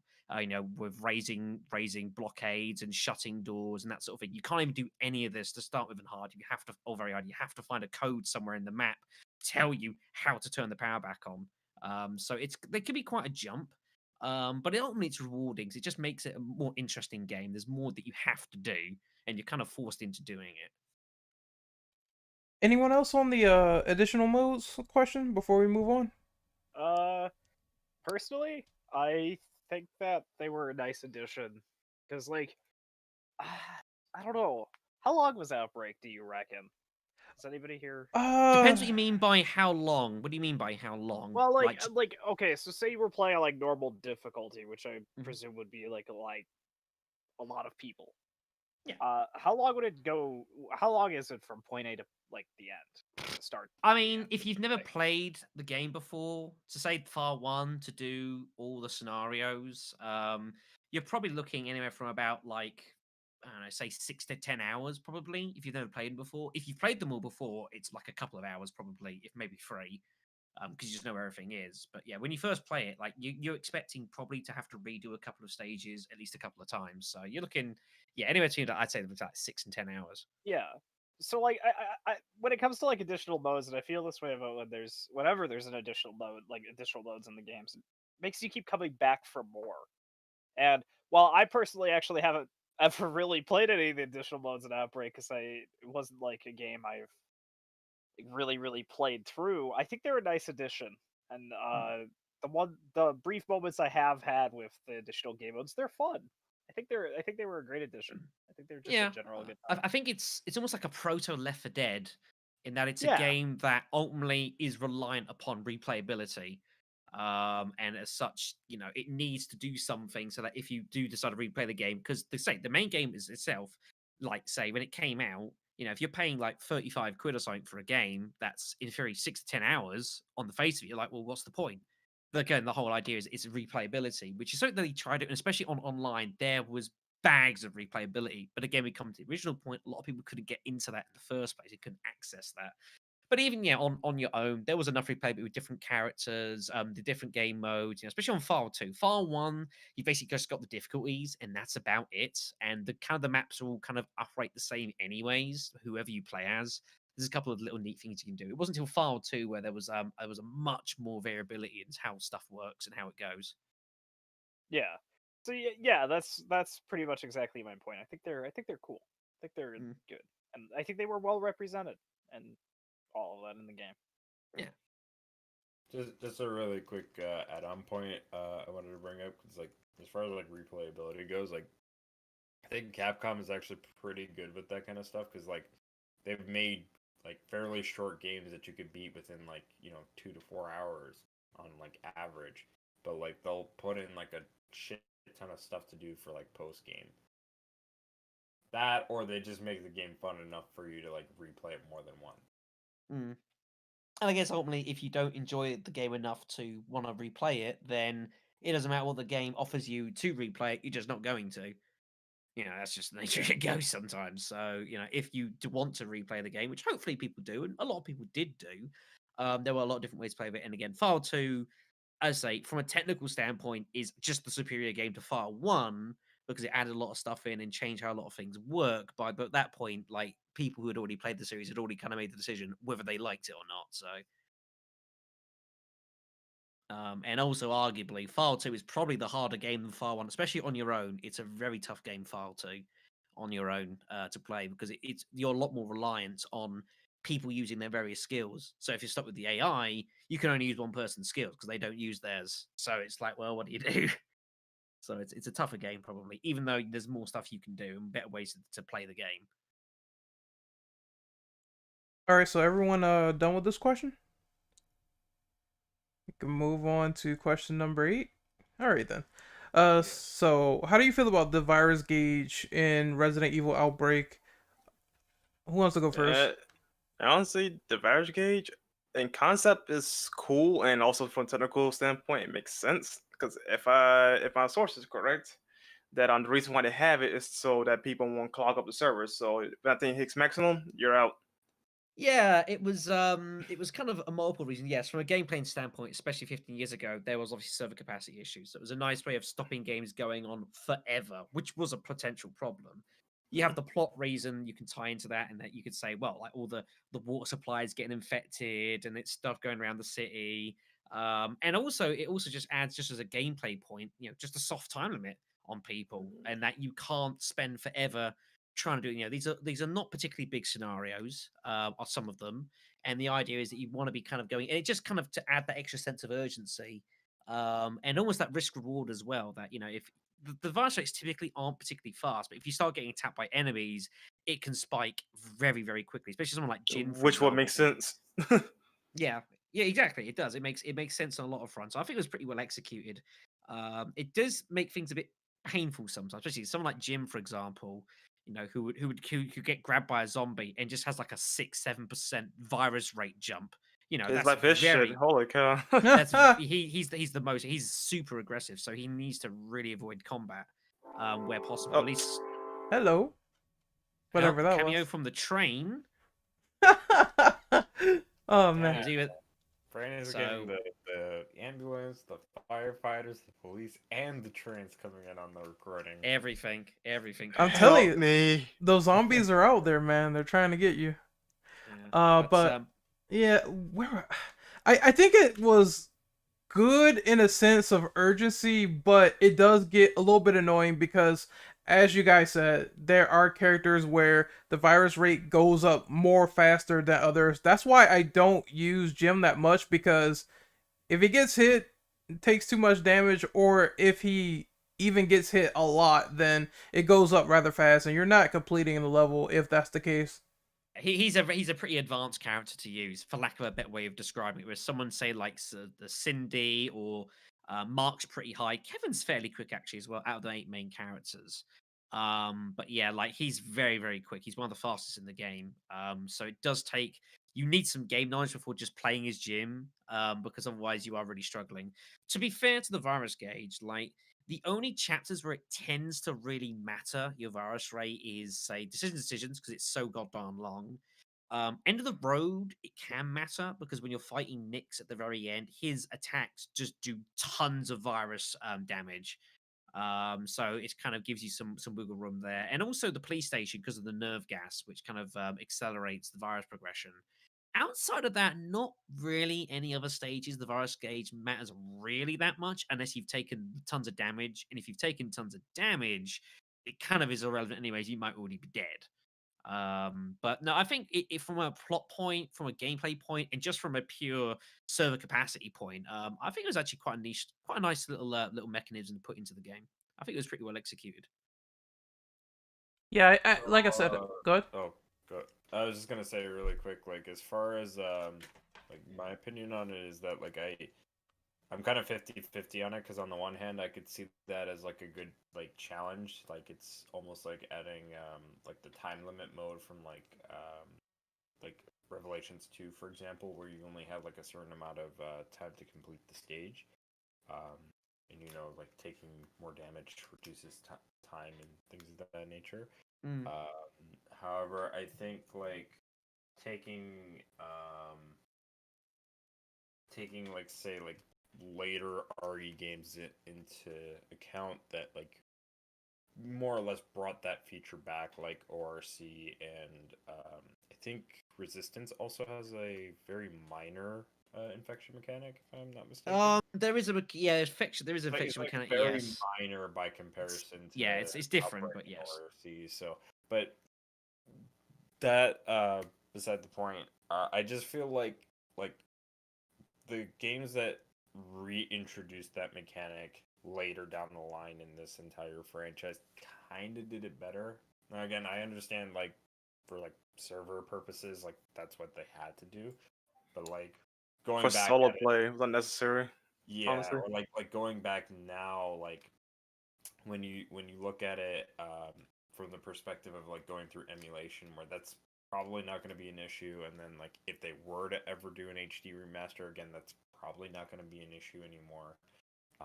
It's a very dated mechanic, so Yeah, I think that if they were to like say, you know, do a File 3 or just a Outbreak remake or reboot or whatever, there's a better way that they could implement an infection mechanic rather than what they did in the past. So probably the way I always look at these sort of mechanics, especially in the Thrones main game, is does it feel like it was arbitrarily thrown in for the sake of it?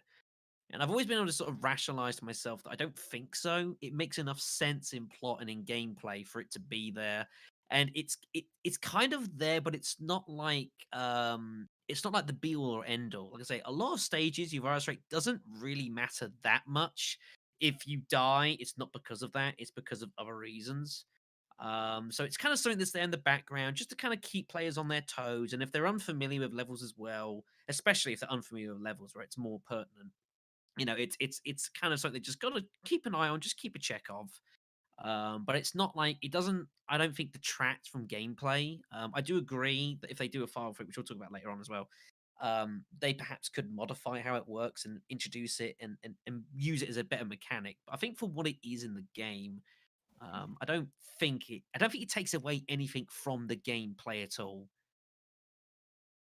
And ultimately, then there's also, so as I said, ultimately there's the argument that like if people can keep getting down and get picked up by their allies constantly, there has to be something eventually gameplay wise that stops that from happening, and the virus mechanic also adds to that as well.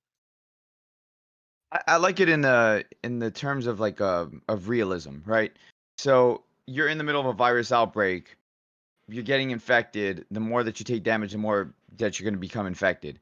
I like that, and the fact you guys pointed out that Jim has a higher infection rate. There's a bit of realism to that in the sense that Jim's a skinny dude. He The works in a infection subway. or what's that? He works in a subway. They're not particularly clean places, unfortunately.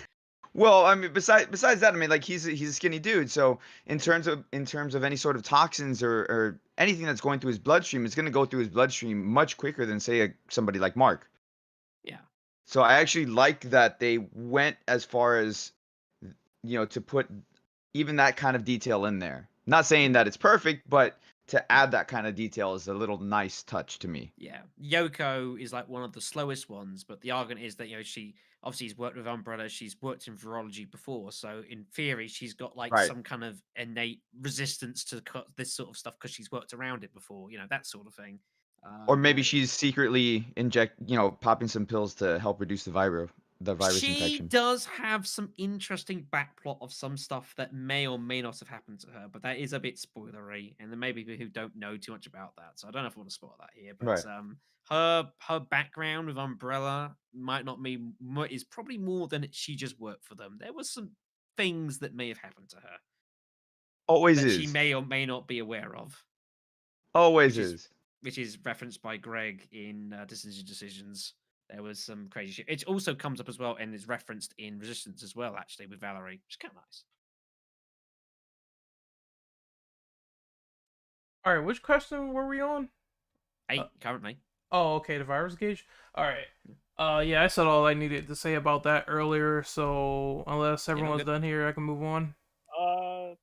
I'll just say that I think it's a mechanic that I hope if we do get like a re-release or a remake or whatever they do with it, I hope it's a mechanic that they allow us to either like toggle, maybe like when I don't know if you play like multiplayer, you can like toggle on and settings on and off, or single player. It doesn't really need to be in single player, but if for a re-release, you would want to maybe try to capture that original feeling, and it would be nice to both be able to capture that original feeling and potentially just play without it. That's how I feel on it. Or even just have like some modifiers for lobbies that just let you modify how aggressive the infection rate is. A bit like what Nightmare does. Nightmare is misconcepted in that people think that it makes the virus rate go faster, which it doesn't. It just means everything else hurts more, so it becomes more apparent because you get down more. So in a roundabout sort of way it does, but not directly. But you could implement something like, say, a Nightmare mode, which just like, say, makes virus infection rates a lot more aggressive, and standardly they're pretty passive. Mm-hmm.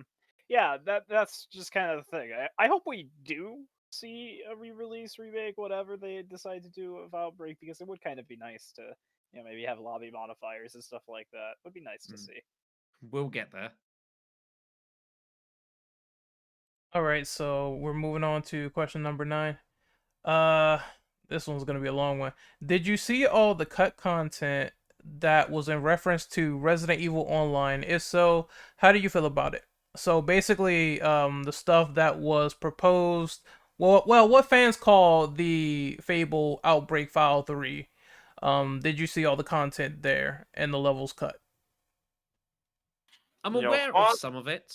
I'm not as well versed in it as perhaps I probably should do.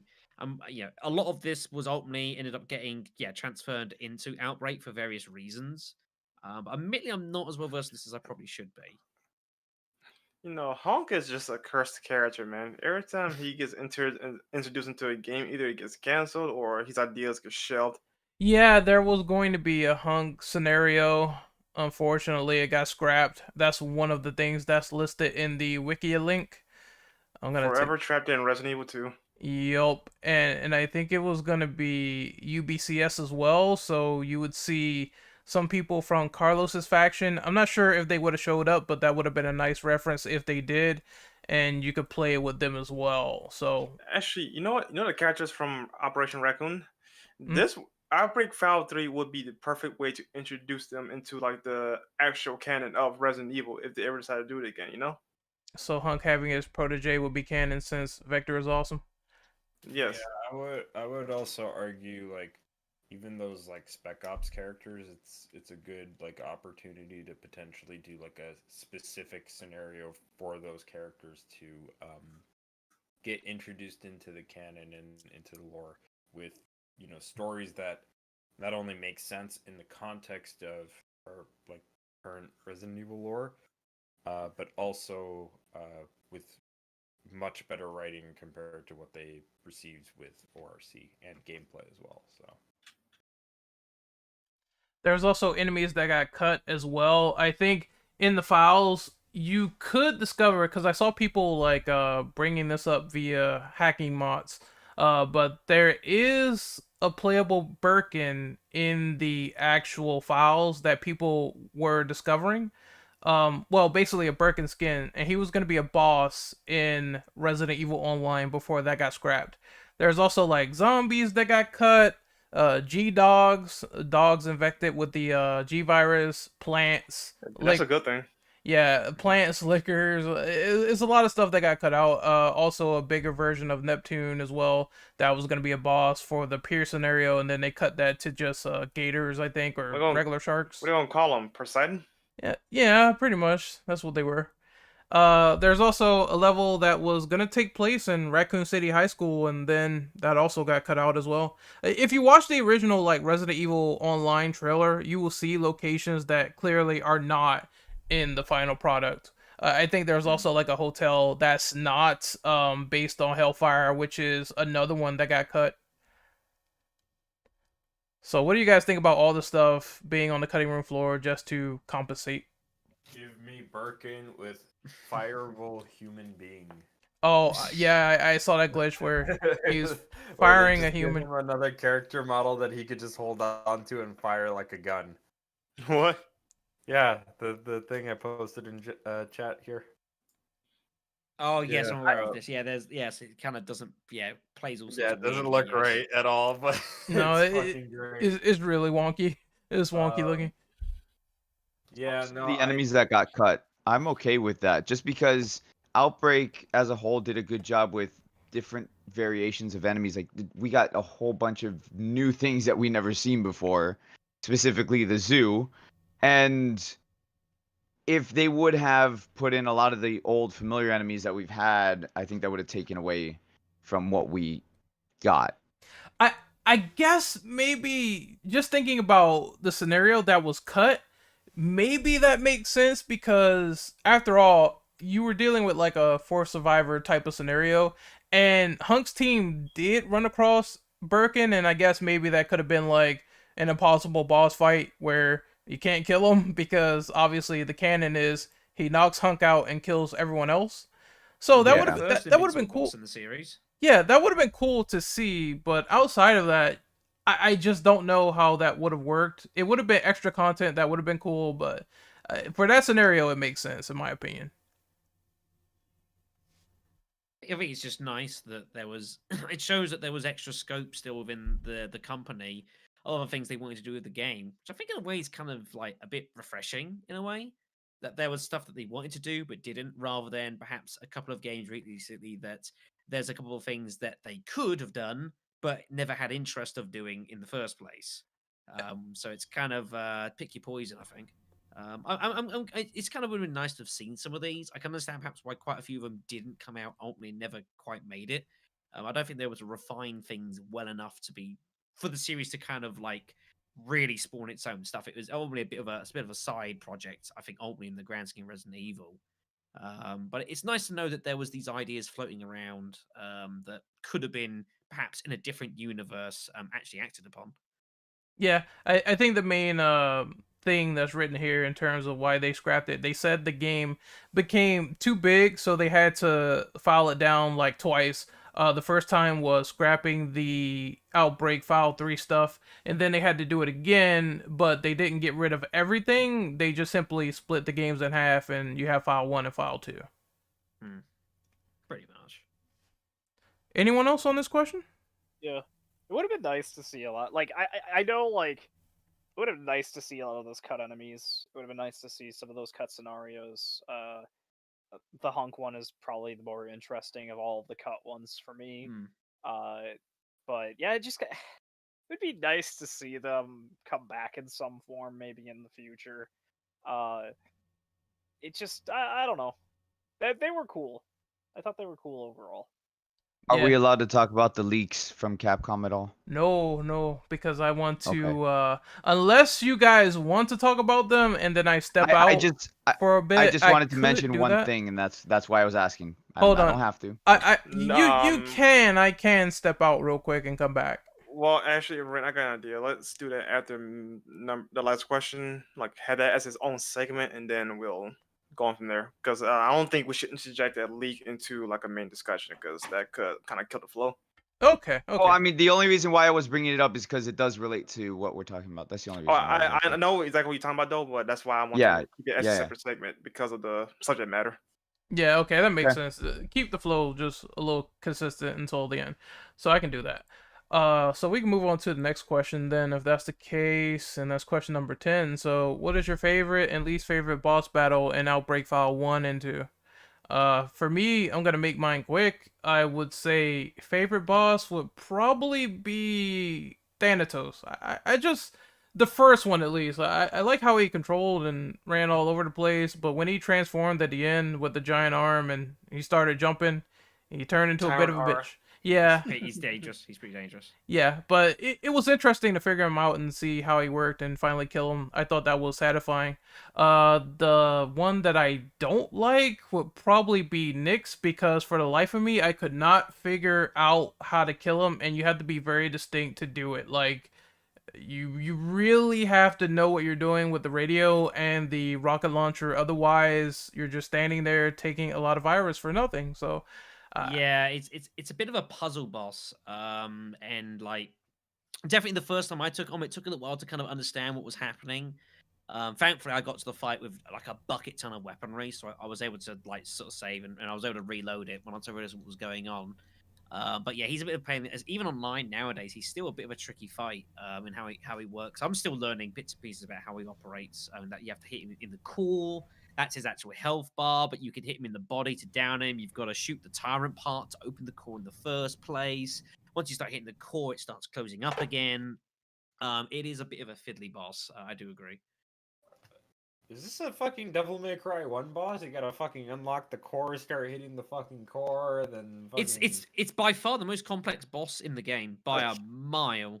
A country mile. There's a couple of bosses that have particular like weak points, like Thanatos are. You can hit him in the core to sort of stun him and do extra damage, but like, yeah, Nyx is by far the most complex boss in the game. Not even close.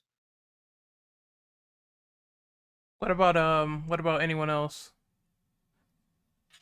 My favorite is Tyrant R, because that man looks like a beast. He's literally a cybernetic enhanced Mr. X that can probably just clap most creatures in Raccoon City. He could probably go toe to toe with Nemesis and could potentially win.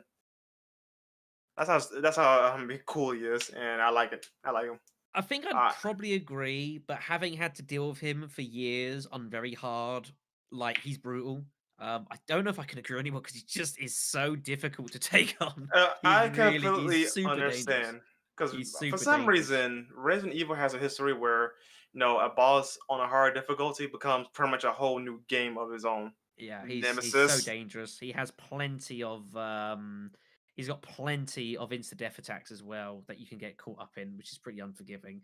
The one thing I think that's nice, I'll give the Tyrant, is the fact that as it's hinted in early in the stage in the road, Carter, the researcher kind of responsible for creating him, says that he's in case everything was to go wrong, he's programmed a giant bomb inside the Tyrant. So once you get hold of the remote, you can actually use the remote at one point during the level to take out the Tyrant, either initially or Tyrant R when he changes, or even you can even use it in the next boss fight to get an insta down and an instant max core opening, so you can just waylay on it early because it's pretty tanky to start off with. So it's a nice touch in that respect. But yeah, Tyrant R, like on very hard, he sprints so quick and he hits so hard, and he's a very difficult to dodge as well. Super, super dangerous. I've had a lot of runs into him.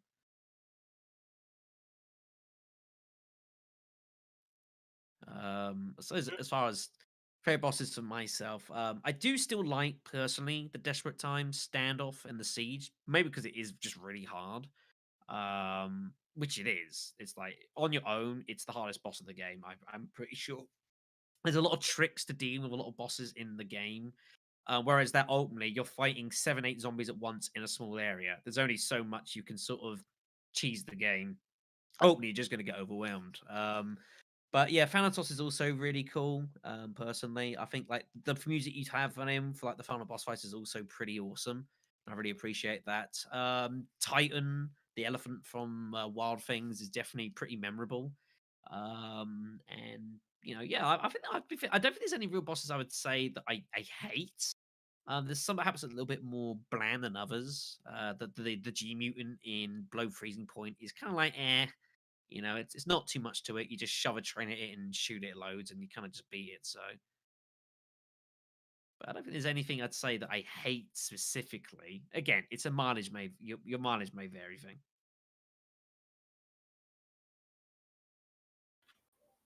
All right. Anybody else? No, I said mine earlier. Yeah. What? I don't really got any. I can't. Well, yeah, I did say Nyx for bosses I could not stand. So, but yeah, that's it for me. Yeah, I think only other one I would say maybe I'm not a big fan of is Dorothy. It's because she's kind of a tanky fight. It's a really awkward room to fight in. Whenever you hit Dorothy, you've got like just bricks and shit that just fall down. Again, this is speaking from having played on very hard for years, and my experiences is going to be a bit slanted by this. But like, she's a really horrendous boss to fight, especially like on your own or something, because you can't really shoot it properly. There's stuff in the way. You can't really get up to it properly unless you know the spot on the left side to get up to her to axe it. But she has like on very hard, I think she has like 13,000 health, which is just ridiculous. So, which boss is this again? This is Dorothy. This is the flashback final boss in the chamber. On normal, she ain't that bad because you've got like chemical bottles you can throw at her. But yeah, on very hard, the bricks that fall down hit you really, really badly, and she has so much health. It's kind of crazy. Oh, I know what you're talking about. You're talking about the plant. The plant, yeah, Dorothy. It's just a nasty room. You've got the drain suckers on the roof. They hit really hard when they grab you. And if you're playing it with like AI, the AI are pretty much useless in that fight, and they just take tons of damage. So you're kind of forced to do it on yourself. So yeah, some pretty bad memories of that boss fight. With people that kind of know what they're doing, it's not anywhere near as bad, but it's a real health sink. All right, so I guess we can move on to question number 11. So, what are some of your criticisms with the original Outbreak games that could be improved upon if they made a new one? Okay, so I think mine's is very easy.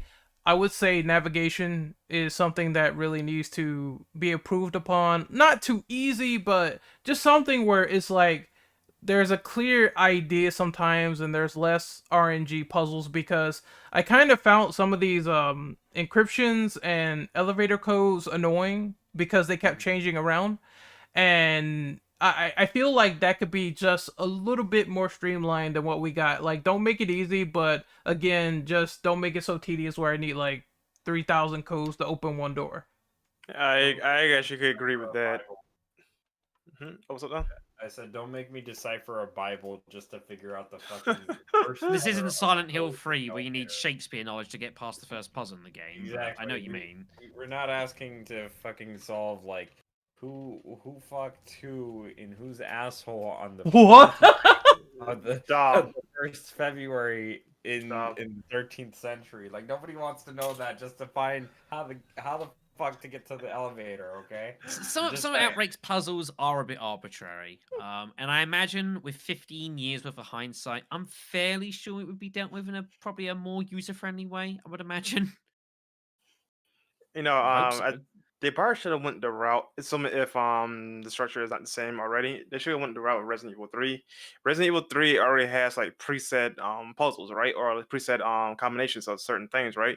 Just know you get the RNG is like which one is going to be, because I think at least 3 or 4 combinations will be effective for like one puzzle. So they should factor in with that instead of just being completely RNG to a point where it's almost impossible to solve it like on the go.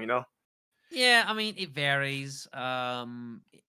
Against ones I've mentioned, if you took 100 people and asked them the question, some would say, yeah, just have it so there's only 3 or 4 combinations. You'd have some would say, yeah, I don't mind it being like 100 possible combinations. I've actually got to solve the puzzle at the time. I might know how to solve it, and that might not change, but I still have to find the file and still work it out. I think that's down to personal preference. A lot of that, I I, would strongly suspect. I do think though it will cut down the tedium of going to those same locations again, because if you know how the puzzles work, you should just at least remember the combination after a certain point if there's like a Yeah, limited amount. maybe so. Or what you do is you make the file not so out of the way to get hold of. It's something that you kind of will come across in your normal exploration anyway. So you're not having to like take a sidetrack just to get a file to solve a puzzle down a different sidetrack. Just make it fairly streamlined. So at least that would make it, I think, a bit better. I don't know. I don't think I'd mind either way. I think there's other things that are probably more pertinent. Although, yeah, they have to throw some puzzles in here and there. And I suppose like the best example of it, I actually think of how it could work is actually end of the road. Currently, there is the number puzzle. There is a 3-digit code you have to use at the end of the road to open up various shutters across the facility. There's one of the pads that you go by, and like the second room you go and see, there's a dead guy, and there's 3 numbers on the code, the pad, that have bloodstains on them. So obviously those are the 3 numbers you got to press to put in the code, but obviously the game doesn't tell you what order to put them in, so you have to just trial and error it and work out which order is the correct order. I think something like that is it's sort of means you're not you can randomize it because it could be anything, but it's not arbitrary in that you're having to sit there and work out a puzzle. It's okay. I know how this puzzle works. I've got to press 3 buttons in an order. Right, it's these 3 buttons. So there's 6 combinations. You just got to try them until you get it right. I think something like that is probably the best way to do it, rather than having to hunt through files and randomize stuff like that, because that could get pretty annoying. I think that's a good example of how it could actually be implemented pretty well in the game that already exists. I'd argue. I think it's a pretty good way of doing it. So one thing I think indefinitely has to change with a new Outbreak game is the invite system. I think like and obviously that's probably going to be given like just a simple Yeah, the whole server invite your mechanism friend. is very Like, very 2006 because it was yeah, made in so, like, 2006, so it would I be think significantly like better nowadays. a for sure. more streamlined fucking invite system, private lobbies, Yeah. stuff like that, where like you can have it set to where you're not having to like go through like a bunch of hoops and ladders just to play the game. Yeah, Um, yeah. Oddly enough, too, I will say just kind of like I guess like taking an idea from both RE6 and Resistance, I would not mind seeing like a agent hunt esque type of mode where like if they were to implement something like that, where like you can go up against a player who's playing as like a boss character that you have to go up against. Like I think that would be pretty cool, but yeah, I don't think there's like a whole lot they're gonna need to do, because I think Ren pretty much summed up what I felt as well about Outbreak. So Yeah, I think there's there's definitely some scope for some at least optional PvP. Um, Again, this obviously comes about the whole resistance thing, which obviously is a 4v1 asymmetric PvP. That's exactly what its nature is. And obviously the big argument was, why did you make resistance? We wanted Outbreak 3, which is its own question. There's a lot of hindsight 2020 going on. Even at the time, it's easy to say they shouldn't have done it when you've seen that it didn't work. But at the time, it was not as clear cut, and they went for this choice. I think they deliberately went for this choice, so they thought that was the way to go. And for various reasons, it didn't work. But I think there's definitely elements of resistance that could easily be used in an outbreak. Some degree of PvP, maybe boss wise. Maybe have some scenarios which are co-op only, and maybe some scenarios that incorporate a PvP nature, rather than trying to do hybrids of both, because then you tend to get muddled in what you're trying to achieve with various stages if you're trying to have everything be all available to on all modes. I think kind of tailing some specifically for just a co-op experience and some specifically for a multiplayer PvP survivors versus zombie player mode, I think is probably a better way to do it in the long run. Otherwise, you get problems with balance. I don't know. That may not be the case. Left 4 Dead did a pretty good job of doing that, so maybe Left 4 Dead is a good example. It's an old example, admittedly, nowadays, but it's Left 4 Dead is still played nowadays. It's still very enjoyable, and maybe something Left 4 Dead wise, maybe a direction that they want to sort of try and take for Resident Evil. I think you're asking too much of Capcom, to be honest. That's the problem. Capcom, they tend to follow trends instead of making their own. We've seen them do it many, many times, and Resistance is their latest following the trend, which is Dead by Daylight. Yeah, Um, which was always going to be tough. yeah, I mean they're trying to capitalize on something that's popular, but not what makes them popular, which is the downfall for Capcom every single time. I will cut Capcom a little bit of slack here, in that I think they accept and recognize that they don't have a very good track record in developing these sort of games, which is why they've sourced different companies to kind of work on these. Now, obviously, they sourced Neobars to do Resistance. I think they sourced someone else to do like Operation Raccoon City or Umbrella Corps or whatever else. So, also obviously varying degrees of success / failure. Really quick, Operation Raccoon City was outsourced to Slant 6 Games, which now they've been defunct for couple of years now. Umbrella Corps, on the other hand, that was done in-house. And, it was an in-house one. Yeah, it was done in-house, and it was done by the same team that gave us RE7 and will be giving us Village. So seems crazy on the face of it, doesn't it? Well, because again, they're chasing trends. They were chasing the esports trend. They're trying to get into a market that they're not known for. That's which is a fair point. I mean, I can't completely berate them for trying. I mean, this is the same thing that I personally was saying about like RE7, and I still feel this way about like Village, is that like the way that they have that gameplay in particular, that's like they're trying to get on that like Outlast Amnesia type of trend, and that's the one thing where they're able to clearly make money off of. Like, I will, give them credit on that, even though I don't particularly like that direction. RE7 is in top 5 out of best 100 selling Capcom games right now. So yeah, ultimately that's business. And end of the day, if there's, I mean, Left 4 Dead, going back to Society, obviously it sold incredibly well, but it was at a time where everything had a zombie mode. Call of Duty had a zombie mode. Freaking anything you could think of had some kind of zombie mode in it. Battle Royale has been the thing for the past several years. And loads of things have tried throwing in Battle Royale modes of their own. It's just the nature of gaming a lot nowadays, I think, to do it. Companies will do it. Problem is, there's something with Resident Evil, which I think is a series that does rely heavily on its nostalgia value compared to a lot of other series. It's a very kind of dangerous mixture trying to take that nostalgia value that people still have to the series, and then you're sort of incorporating it into something like Umbrella Corps, which is just so completely alien from where you started.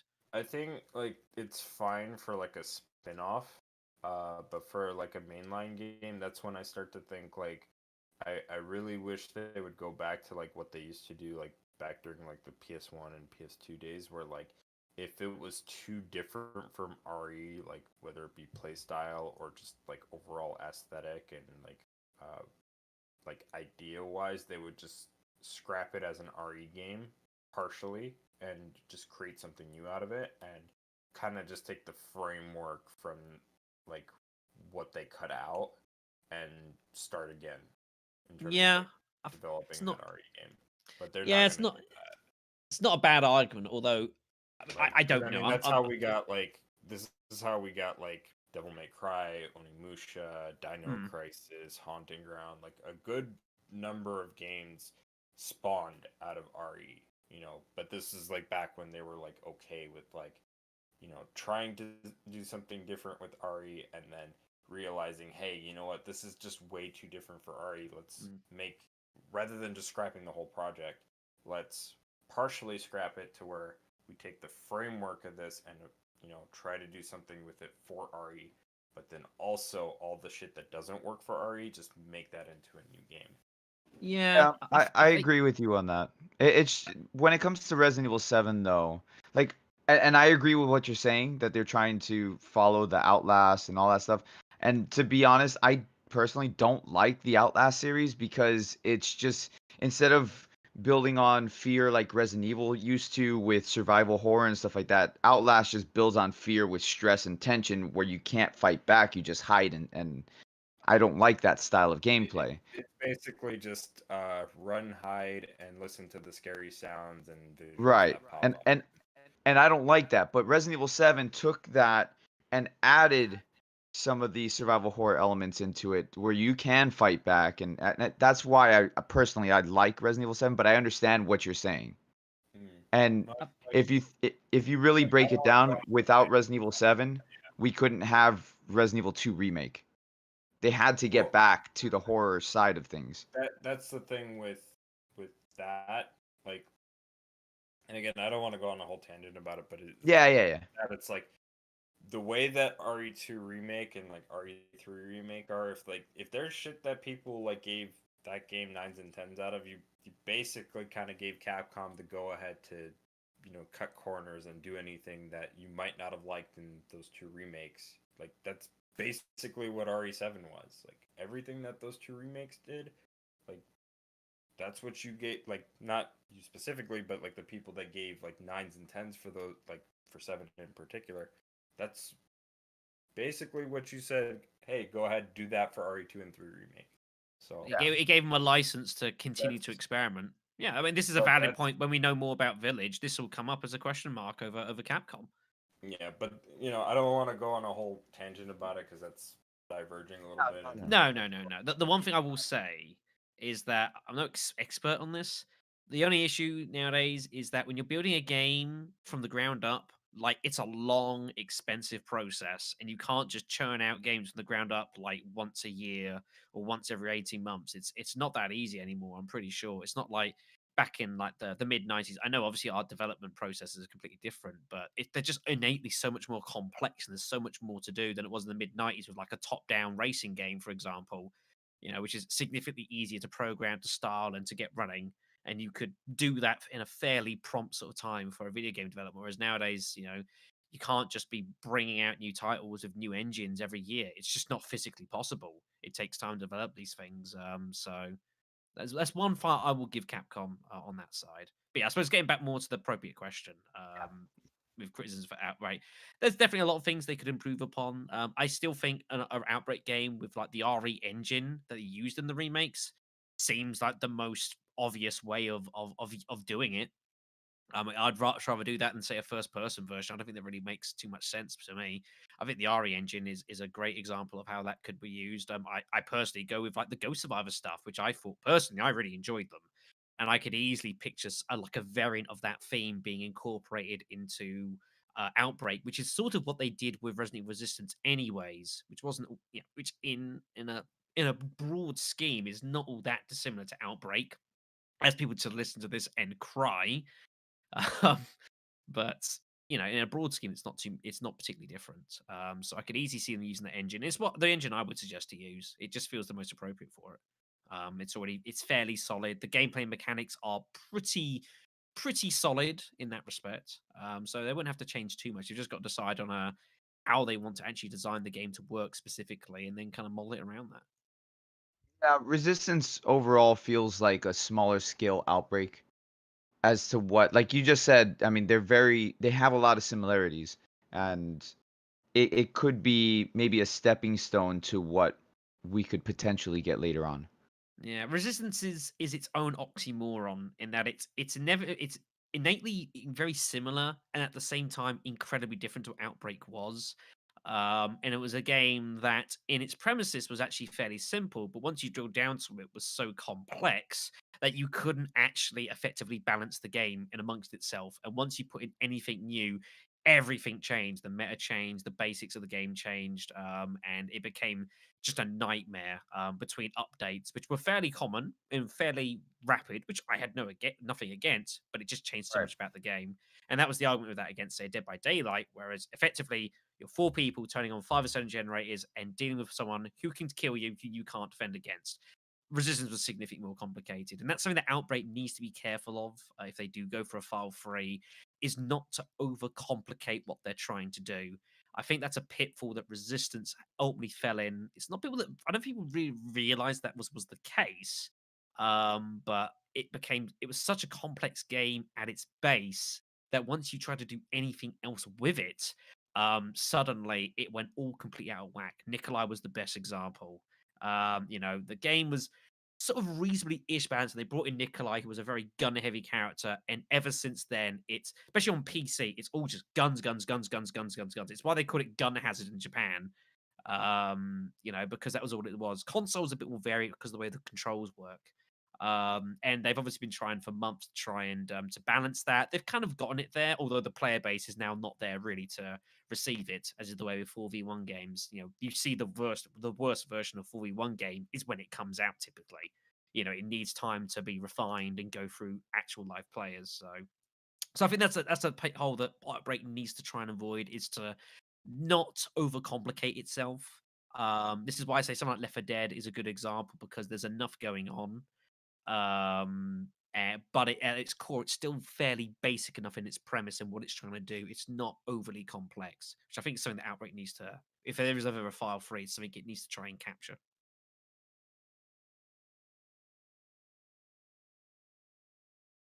I'm done. All right. I think it's time for us to move to the next question because that kind of did diverge a bit, but Yeah, it was always going to that one. It was always going to. All right, Ren. All right, so the next question is, how do you feel about Outbreak's canon to the Resident Evil timeline in regards to story? Well, that's kind of complicated now thanks to the remakes, Yep. because the remakes contradict a lot. I mean, a lot of things now, thanks to them trying to be, I guess, different in a way. Because like biggest example for me right now would be Marvin's bite. He got bitten trying to get his fellow officers outside the city, right? Hmm. Whereas in the remake 3, it was Brad that bit him, and Yes. obviously that it's a conflict of interest in that regard. So yeah. I like Outbreaks for- better. for Yeah. Outbreak, for Outbreak to even be remotely canon to the new timeline they are trying to establish, they would need to remake them into what's grounded in remake 2 and 3. Because remake 2 and 3 already conflict with previous lore with Resident Evil 1 remake and whatnot, right? And so we add in Outbreak, though, it just makes the problem worse. Yeah, it depends how you view all this sort of revisionist history, which is something that we've talked about in previous podcasts, and how you view it. And do you take it as canon over the original? Do you look at it as a separate kind of instance in universe? I think from a development side, I mean, if I was like the developers of this game and I'm on this series, I would feel probably rather constrained doing games, and like everything you do that involves a character potentially from the past is to go through everything that happened in previous games and make sure not to contradict. That's an incredible time sink. And probably quite a frustration when all they want to do is just kind of build a new story with the characters they've got in their hands and kind of integrate them all amongst themselves as best as they can. They don't want to feel like they're kind of being held ransom over something that happened in a side scene 15 years ago. So like I can see the side of things then. To be fair, I think Outbreak's canon in the main line of things is fairly minor. Obviously some of these characters come up with Alyssa, comes up in Resident Evil 7, which I'm aware of. A couple Bring other that up. characters pop up. Yoko is referenced in Resident Evil Resistance. Kevin is Um, in Resident Evil 3 remake. You can hear him Yes. on the police car. Really? I Yes, never knew yes. that. I believe, Yeah. yeah, I remember hearing if it was When apparently when you leave the RPD and you're going towards Kendo's gun shop. yes, there's a if car you- you go past. Right, Yes, there's a police car that you go past, and Kevin's on the radio asking for backup with 4 other civilians. Oh yeah, he Yeah, is talking that. about like Jay's bar that he has like survivors there. Yeah, Right. it's a reference to that. I missed it for a long time. And I only recently I was playing through the game recently to get some voice lines. And I was listening. I was like, holy crumbs, how did I miss this? Yeah, that was one of Um, the first things I noticed. I was like, oh my god, really? They canonized Kevin and apparently 4 of the survivors, which I'm assuming one of them was Alyssa because, like you said, she was mentioned in Resident Evil 7. Yeah, Rita as well, who first appears in Desperate Times for File 2, is re-referenced in Remake 2. She's one of the officers, Rita Phillips, whatever it is. So like there's a lot of kind of little protruding tendrils from Outbreak to various other games, but like the implications on the series as a whole is fairly minor. It's kind of like little niche cute references of people that have played these games and can kind of spot them. And it's like, that was nice. But it's not like anything that's like hugely overarching on the series. Yeah. So like you've got a lot more leeway. It's not like, for example, say, I don't know, like redoing Resident Evil 1 and like say Jill dies in canon in the remake, which makes no sense because obviously she's been in every other game. You couldn't do that. Whereas something in Outbreak, you can have a bit more liberty with the game's canon and its story because it ultimately has less implications and less people probably know the original canon in the first place, which is probably why people had offense over some of the stuff that happened, say, in Resident Evil 3, because that was a much more widely played game and they messed around with stuff that some people didn't obviously appreciate. But it's nice to see that there are references to the series dotted about and that they are recognized and not completely forgotten. And of course, it's little teasers like that which keep making you thinking, will they ever do a File 3? Because they keep dropping little references to the old games, which is pretty fucking cheeky of them, to put it mildly. It does make me wonder, since they like put that there, if like perhaps they might do something to try to make it fit more in line with like the remake canon at some point. I'm not really sure. Honestly, if they really care that much, they really will need to have to though. Because Resident Evil 3 itself also kind of have another problem that kind of goes forward into the lore though, but that's another conversation. There's Yeah. a lot of problems with Resident Evil 3 remake. Yeah, Which we've yeah. talked about previously. So, but there are different general concepts to recognize, and as I say, I'm okay with little dots in here. The fact that the daylight existed and that there was a way to cure the virus, which could easily be tied into sort of some of the stuff maybe with not Terrorsafe but the BSAA, as a basis for them trying to create these various vaccines to different virus variants that have come up across the world over the course of time. That all kind of started with the daylight, which was the progenitor for dealing with the T virus. All that kind of stuff. There's a lot of nice ways to tie stuff in. If I'm not too Yeah, I mean, mistaken. Oh, go ahead. No, go on. Oh, No, okay. you got it. Go. If I'm not too mistaken, didn't they reference Rita in Remake 2?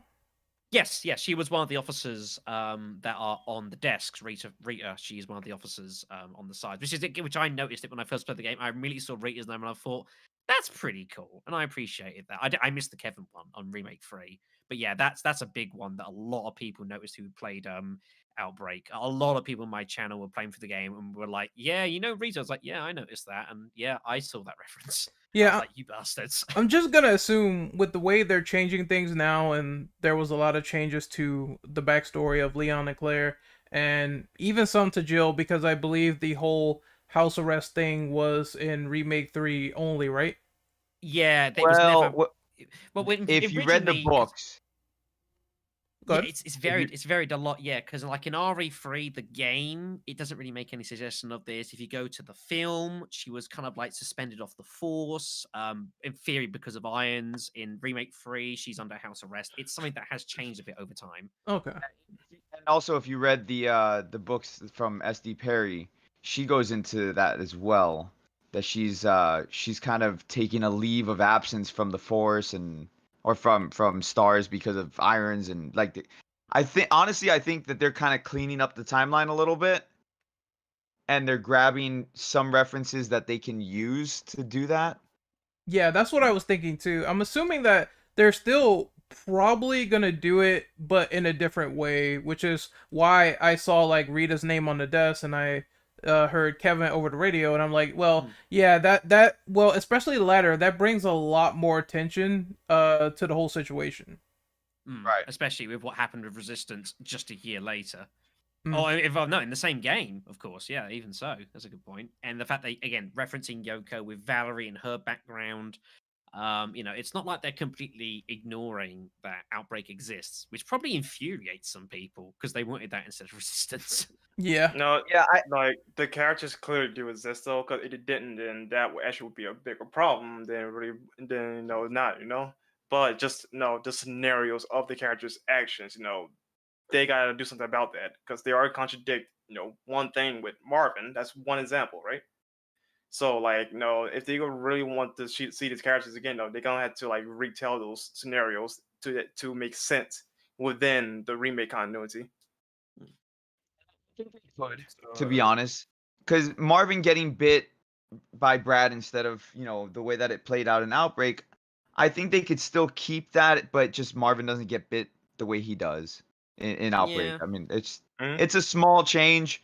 It kind of sucks because I like it better in Outbreak, but I mean, it's something that's salvageable. And if you look at a lot of specifically Resident Evil 3, they do a lot of retcons with a lot of different things, and especially like the vaccine at the end that Jill gets. I guess spoilers for people who haven't played RE3 remake. The Oops. vaccine for me, reminds me of the Daylight vaccine. Yeah, it's the same Because sort of you got principle. You got to collect the different items. You got to mix it together in a very similar way that it happens in Outbreak. So to me, it seems kind of like a retcon because they also retconned Nemesis Parasite, that it's Las Plagas. It's connecting to Resident Evil 4. So That is still technically that? a theory at this point because while Well, yes, Resistance said it though, but there's some elements of Resistance that's not even canon either. So you got to take that with a grain of salt. Yeah. take it with a grain of salt. It's in a Resident Evil game itself. I Mhm. mean, I consider that close to canon because it's in a Resident Evil game itself. They've set up the avenue. If they want to do it, they can. Right. They've kind of left themselves a window to jump through. Now, Right. whether there's a trampoline up there to sing them back up or just a pit of spikes, I don't know yet. We won't know until Resident Evil 4.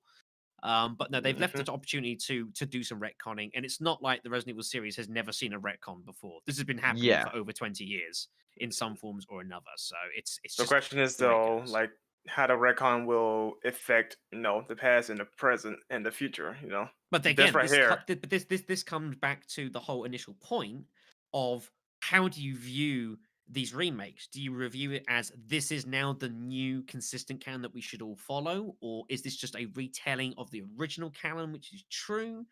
This is the problem. I don't think this has ever really been like in my mind.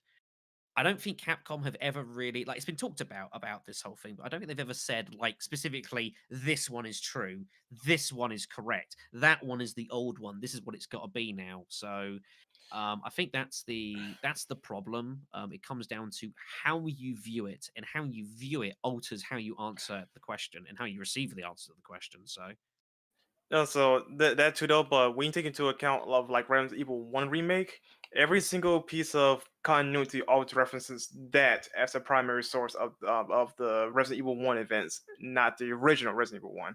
So you take that into account though, it would be a safe bet to consider Resident Evil 2 and 3 remakes the phase of the events of It's, well, 1, 2, and 3. it's a difficult argument though. Again, I know we're getting slightly off topic here, but Here- this is pertinent. Is that Resident Evil 1 remake came out about, I think it was about 4 or 5 years after the original, and again, most of the additional stuff they threw in was kind of supplemental to the original story. These remakes are almost 20 years prior to the original games coming out, so as a developer, you're going to have a ton more license to mess around with the story, because ultimately there's going to be less people that have played the original because it's less recent, so people, they will mess around with it more. And again, as was kind of noted with 7, that was kind of the license to say, yeah, go exploring. They kind of had it. So To be fair, the original remake was e- extremely close to the original game. I mean, like they took pretty much almost everything that was in the original game and just expanded on it. So the core story was pretty much there. They didn't really change much of anything as far as the story itself. exactly. So yeah, that's the argument I will always make with people. Like, if they view that the old canon is still the true canon, it's a retelling, then you can kind of in your mind kind of feel more okay with there being these modifications, because it's kind of like just a retelling of the same story. It's like, you know, if your grandparents were told an old fable and then they told their kids, and then their kids told you, they'd probably tell a little bit of a different story to what was told like 100 years prior, because it's just word of mouth. If you think Right. these are the official new canon, then suddenly it has massive more implications. So You know, in a way though, this also feels like a glorified, like the scenarios in was it Dark Side Chronicles and Umbrella Chronicles. You have your retelling of the events of whatever game they have there, plus their unique stories that take place before, after, or whatever it's in the timeline. So in a way though, this feels like the remakes are glorified versions of those. You know, yeah. And some which kind people of ultimately are going to be significantly more pedantic about these details and are going to be much more particular about them and much more concerned that they should make sense, compared to, say, a more general audience who maybe don't care and maybe just want a story that kind of makes sense. And that, you know, if there are elements to a story that made sense better told how they are now than they were 20 years ago or 15 years ago, tell them as they are now. It makes for a better story and a better playing experience. You shouldn't feel completely hamstrung by 25 years worth of story. Feel that you can't step out of it at all. You know, you have to have some kind of creative leeway, I think. all right. Now, Hold on, wait a minute. Before you do this, I just want to mention one thing. What's up? So you guys were talking about how Capcom likes to, you know, basically say, this is canon, that's canon, this is updated, and then they choose different games as a focal point for the remakes. So in the case of Remake 2, they were talking about the backstory of that and sort of putting that at the forefront for a while. So didn't they do that recently with 3 and people had like a little bit of a problem with that? I'm just sort of Yeah. wondering about that. Yeah, yes, because how 3 was made, because 3 cut out a lot of things that make sense in the context of 3. Yes. So It- like in the case of Resident Evil 2 though, like a good chunk of what made Resident Evil 2 RE2, is still there, just in a different coat of paint. In the case of Resident Evil 3, it's almost like it's like a facelift. It's a whole new thing. You don't recognize it. Yeah, and the last thing I want to mention is that it's not the first time either, because I strongly believe that when Remake 1 came out, that canon basically overwritten the previous one, but the only difference was that it made a little bit more sense in comparison to these remakes right here. Yeah, Exactly. the main difference with Remake 1 was Lisa Trevor and that Yeah. whole side of things. That as far as the original plot for the original game, it was largely unchanged. But again, Yes. they kind of had to be a bit more concerned about the original plot because the original game had only come out like 4 or 5 years prior. So there was 6 a years. lot more recent 6 years. 6 years. So there are a lot more people who are a lot more familiar with the original story because it had only been a few years prior. This is almost 20 years difference, and only like a small section of people would have either recently played the game or realistically ever played the old games at all, because people move on. You got a whole generation of gamers that would have tried Remake 2 and did try Remake 2, having never touched like any of the old classic REs. So if you do change some elements of the story, they're not going to know that. And That's ultimately, to true. them, they're not going to care that the things have changed. What they want is a game that makes sense to them. I do think you also are underestimating those gamers too, because let's say even if like the people that played those games, the older ones, knew about the story, and that majority becomes a minority now, right?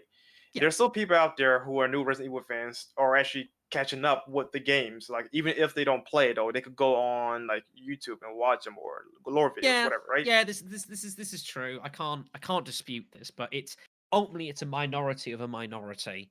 And when you're doing this sort of thing, you're not going to be able to please everyone.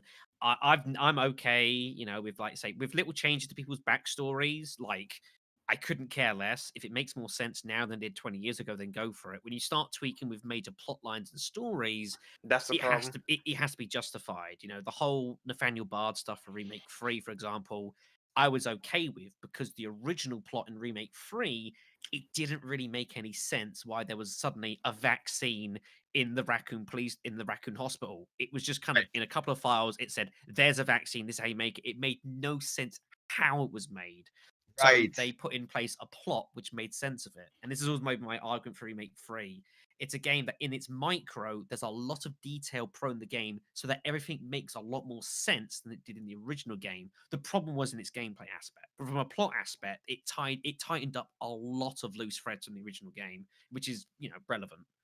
And that's something I was going to bring up too, is because if you look at Resident Evil 3 Remake from a story standpoint, it does fix a lot of the problems that the story overall has because we were left in the dark with it. Yeah. And I think moving forward, and this is more me kind of being a little bit more hopeful, moving forward with whatever next game they produce, I feel like Resident Evil 3 Remake story is going to be a little bit more appreciated, or people are going to appreciate it a little bit more because it does fit better than the original story. Mhm. Because the original story is just Jill leaving, but like you said, the hospital scene, I mean, that's a big plot hole. Why is there a vaccine there? We don't Yeah. get any reason for it. Yeah, Why well, are there even his- having recently replayed the game on my Twitch channel like a couple of months ago, I specifically went into that bit after having done the remake, going through documents to try and understand why it was there, and nothing really ever said. It was just a file saying, "Oh, we're working on a vaccine in this hospital.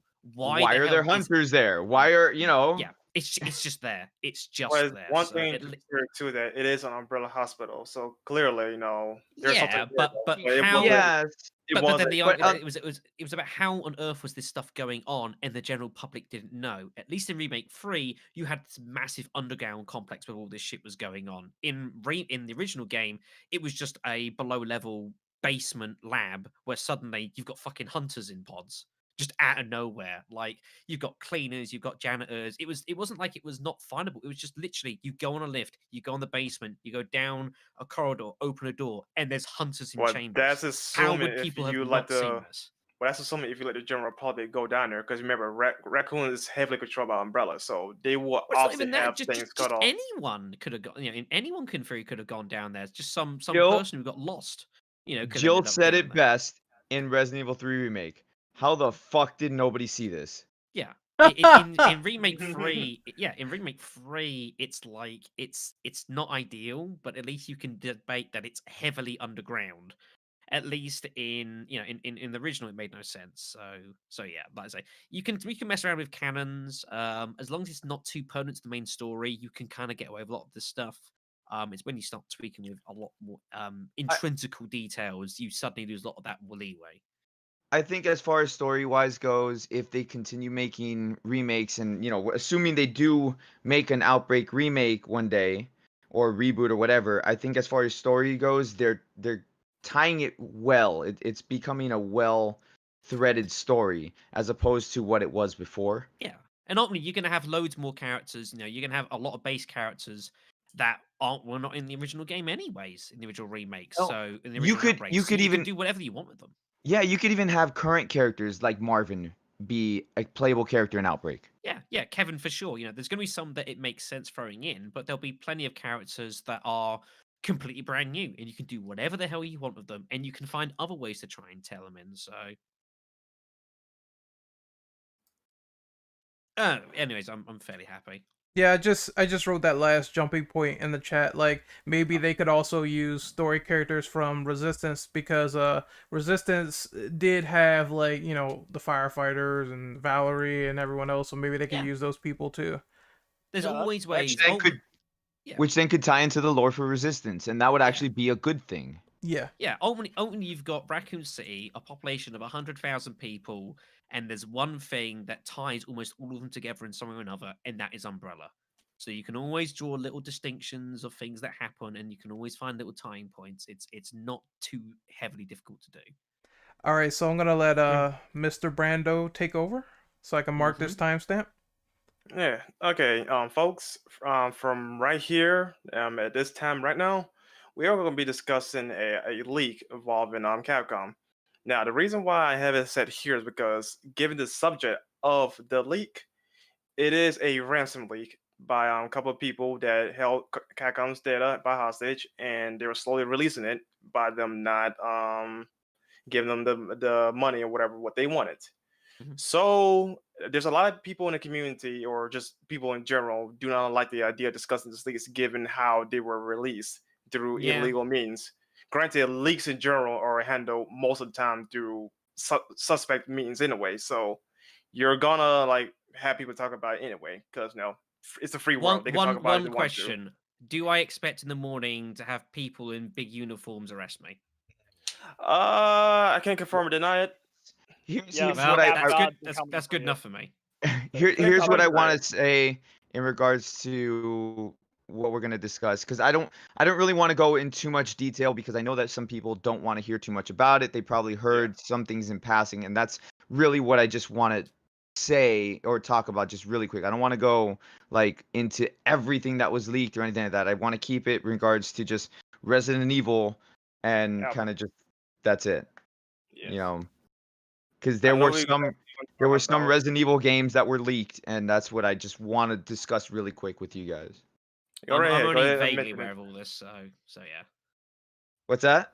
I'm Go only ahead and sort of mention- vaguely aware of all of it, so this is kind of a bit all sort of new ground to me anyway. So Okay, well, since we're talking about Outbreak, a Resident Evil Outbreak remake was on the list of games that they are working on. oh, I see. I wasn't Should be really was- specifically aware of this. It should was- be. Dubbed Resident Evil Outbreak J or whatever, something like that.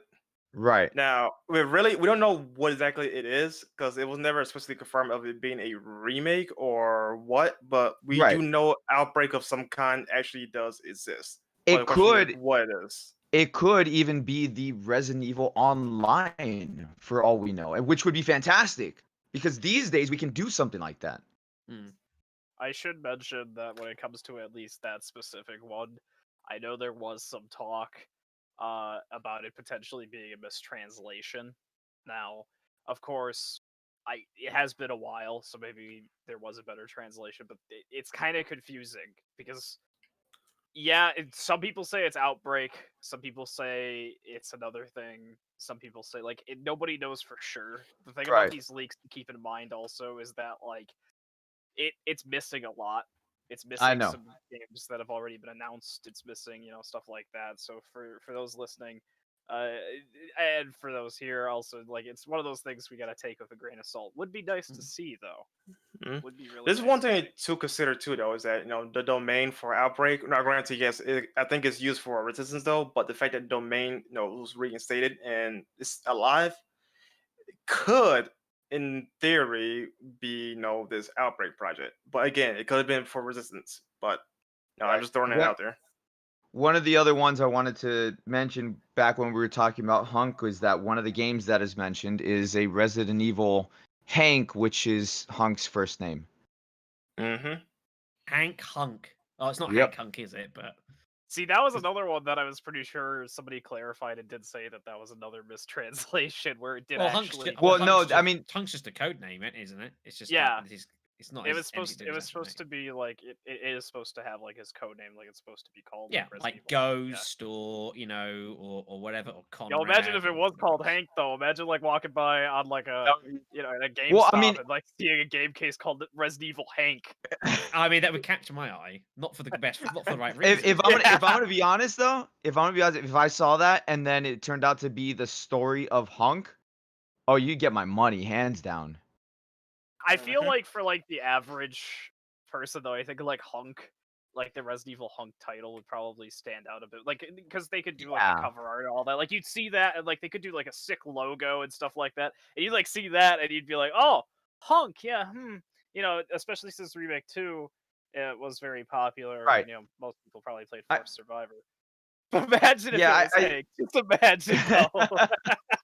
No, but for sure, for real though, if they did a Resident Evil Hunk, if that leak is true, coming off of the success of Resident Evil 2 remake, that's actually very smart on Capcom's end. hmm And I I'd agree. be excited for it because there's a lot of stuff that Hunk has been involved in that they haven't really explored. Yeah, it has Hmm. potential for sure. I think Yeah, because I mean, go on. no, I was gonna say that I think the last time that we heard about Hunk in the actual storyline was Rockford Island. Yeah, that was Code Veronica. Yes. Yeah. I think that was the last time that we really heard anything about Hunk. But other than that, I thought there was something in Umbrella Corps about him. For oh, some I didn't play reason. Umbrella Corps, so I don't know that about that one. But Yeah, no, no, it's actually a point. Yeah, I believe because some parts of Umbrella Corps are canon. I believe the at least the inference is Hunk sort of basically kind of obviously when Umbrella went down, obviously he continued sort of his mercenary ways and he basically sort of set up his own mercenary organization, which I believe is meant to be one of the organizations that are featured in Umbrella Corps. I believe he's meant to actually be basically controlling one of them. yeah. There was that. I mean, whether it's will come up in canon is up in the air because you know Umbrella Corps kind of didn't exactly do too well, but we'll see. But yeah, there was that. I think my worry, if there is an Outbreak 3 and they're actually considering doing it, is that they're under a bit of pressure. And also the fact like they're not going to get a second chance at this. They've kind of done almost everything else except an Outbreak File 2 between Umbrella Corps and Raccoon City and Resistance. They've kind of tried and done sort of every other thing other than an Outbreak remake. Now that's a conscious choice because they know they could have done it, but they've decided not to. In a way, it's Um, kind of their fault too, because not only for like the spin-off things, like with the experiment with other stuff, like it isn't successful. On top of that, though, we got to take into account of Resident Evil 3 remake. You know, people are now skeptical of Capcom remakes now, so they got like pretty much prove people wrong. Two people were skeptical of. I think to a wide enough audience, the game was good enough that it was fine. Although there were issues to be had, but the game as a whole had enough positives to kind of overlook those. Those same sort of negatives were there in 3 when the positives weren't quite there, and thus the game got sort of a bit bandied about for that. But the danger is with an Outbreak remake is that there are going to be people around who are going to be fairly opinionated about how an Outbreak remake should be done. The ultimate reality is that there is no one way to do it. There are some different avenues that you could explore. I would argue one of which they did explore with Resistance. Ultimately, though, Capcom have not got a great track record with doing this sort of thing, and that comes with its own areas. Do they try and do it in house again? Do they try and ask another company to do one of these side games? How much do they commit to it? How much money and effort do they put behind the company to get it done? And ultimately, if they do an Outbreak File 3 and it's not very good, then to a lot of the sort of the hardcore base and sort of people that have been fans of the series for a while who know more about it than say your casual gamers, they're going to be a lot more offended than just your generous person down the street who played Remake 2 because they saw a load of ads for it and it looked pretty good and enjoyed the game. So it's a different kind of base they're targeting.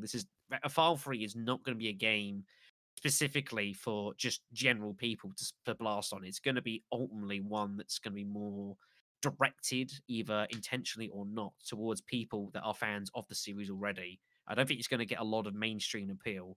And obviously, with that means that people are going to be a lot more critical, probably, of the game than they would do normally as well. So it's a very tricky ground that they're embarking upon if they are going to do it. Of course, I want them to do it and to do it incredibly well, but the track record is running against them, and that is something that does need to be concerned of.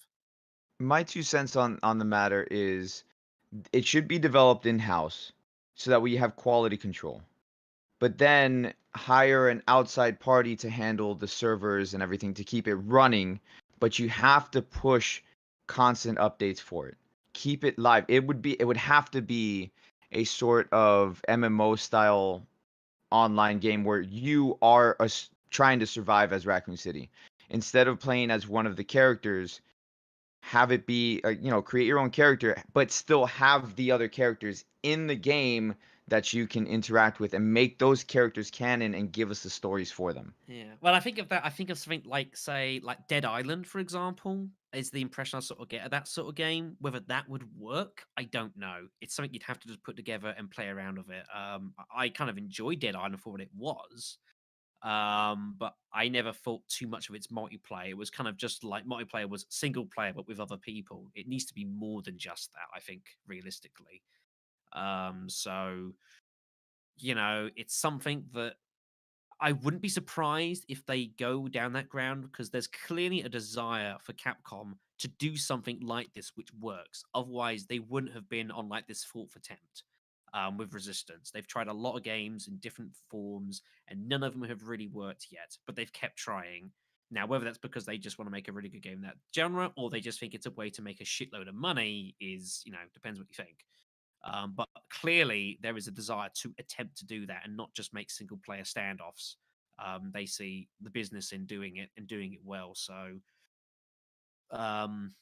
it doesn't shock me if they are, but it's hard not to be a little bit anxious about what they might do for it.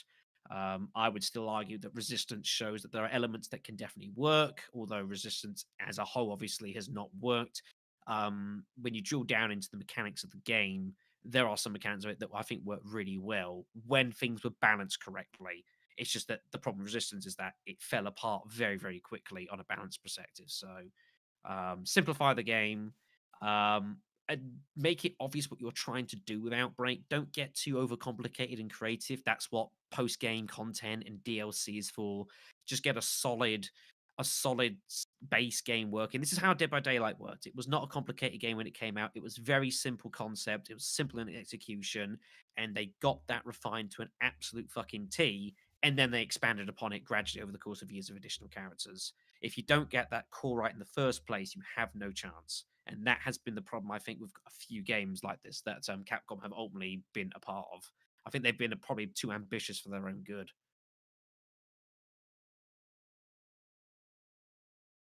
Yeah, All right. I mean this has been a lot of fun. I have to say, we could go on for hours, but I that would be too much. Yeah. So yeah, I don't have much else to say except we'll keep an eye out for more news. I mean, who knows? Maybe when this 25th anniversary stuff comes out, I mean, if they were to do that and suddenly start something about a potential Outbreak 3, I would be sitting there thinking, holy damn. But they should really get Village done first. I think that's their priority right now. For sure. All right. I think we should definitely go ahead and wrap this up now, because this thing going on a little longer than expected though. But we had some pretty good conversations that probably need There's to some be big said. topics. There's some big topics to chat about, and some and it's all fairly relevant. A lot of these price issues that keep cropping up with this series. It happens a lot. For sure. All right, and that concludes our spoiler stuff though. So I'm gonna get back our main man boss up in here. Hopefully he's there. Hello. There you go. I was All summoned. right, Back. we're finished with the spoiler stuff. So I guess now we do outros. Yep, we can do outros. So, Mr. Brando, where can we find you? You can find me on Twitter and Mortal Brando. Nothing special. I retweet silly shit, Resident Evil stuff, you name it. Goetian Games. I'm sorry if I keep getting your name wrong, but Call him Saitama. Ocean. yeah, Saitama. Yeah, Saitama works for me. You think can you- find me Goshen Games on YouTube or Twitter. Awesome. I think next time I think you should just come on and just call yourself Steve. Can't get that wrong. Steve. Steve. Next we have Black Shadow. Yeah, you can find me as always youtube.com/blackshadow993, Twitch at black_shadow_993 every Sunday at the moment for pretty much the rest of the year, doing Outbreak streams because I got so many subscriber games given to me over the course of the month of September. It's going to take the rest of the year to complete them all. So what, a month? I mean, I've already done like 3 streams. I'm only halfway through them. I got like 30 games of this game to play with double stipulations and my randomizer. It's kind of crazy. Best of luck to you. Next up is Harold. You can find me on Twitter at Mr. Coolmanist, and also on YouTube by the same name. All right, and since Mr. Dom is here, I'm just gonna plug him. You can find him at biodevil_Dom on Twitter and I assume YouTube as well. You can type that in, you can find him just fine. You can find me at Twitter at RenOperative_. You can find me on YouTube at Renegade Operative and Twitch at Renegade_Operative, where I will be probably trying to get this podcast done as soon as possible for thumbnails and tags and all that, and then probably going to do more Bond Night, maybe Silent Hill or Metal Gear. That's it. When we have more survival horror news, because we are going into December, when they talk more about Village, we will be on it, obviously. We look update. Yep, and we look forward to seeing you guys there. So we're gonna end this podcast now, and hopefully you people take care. See ya. Remember, TDFNs. winter is coming. Oh, for goodness sakes. There's werewolves. Eat them. Auga.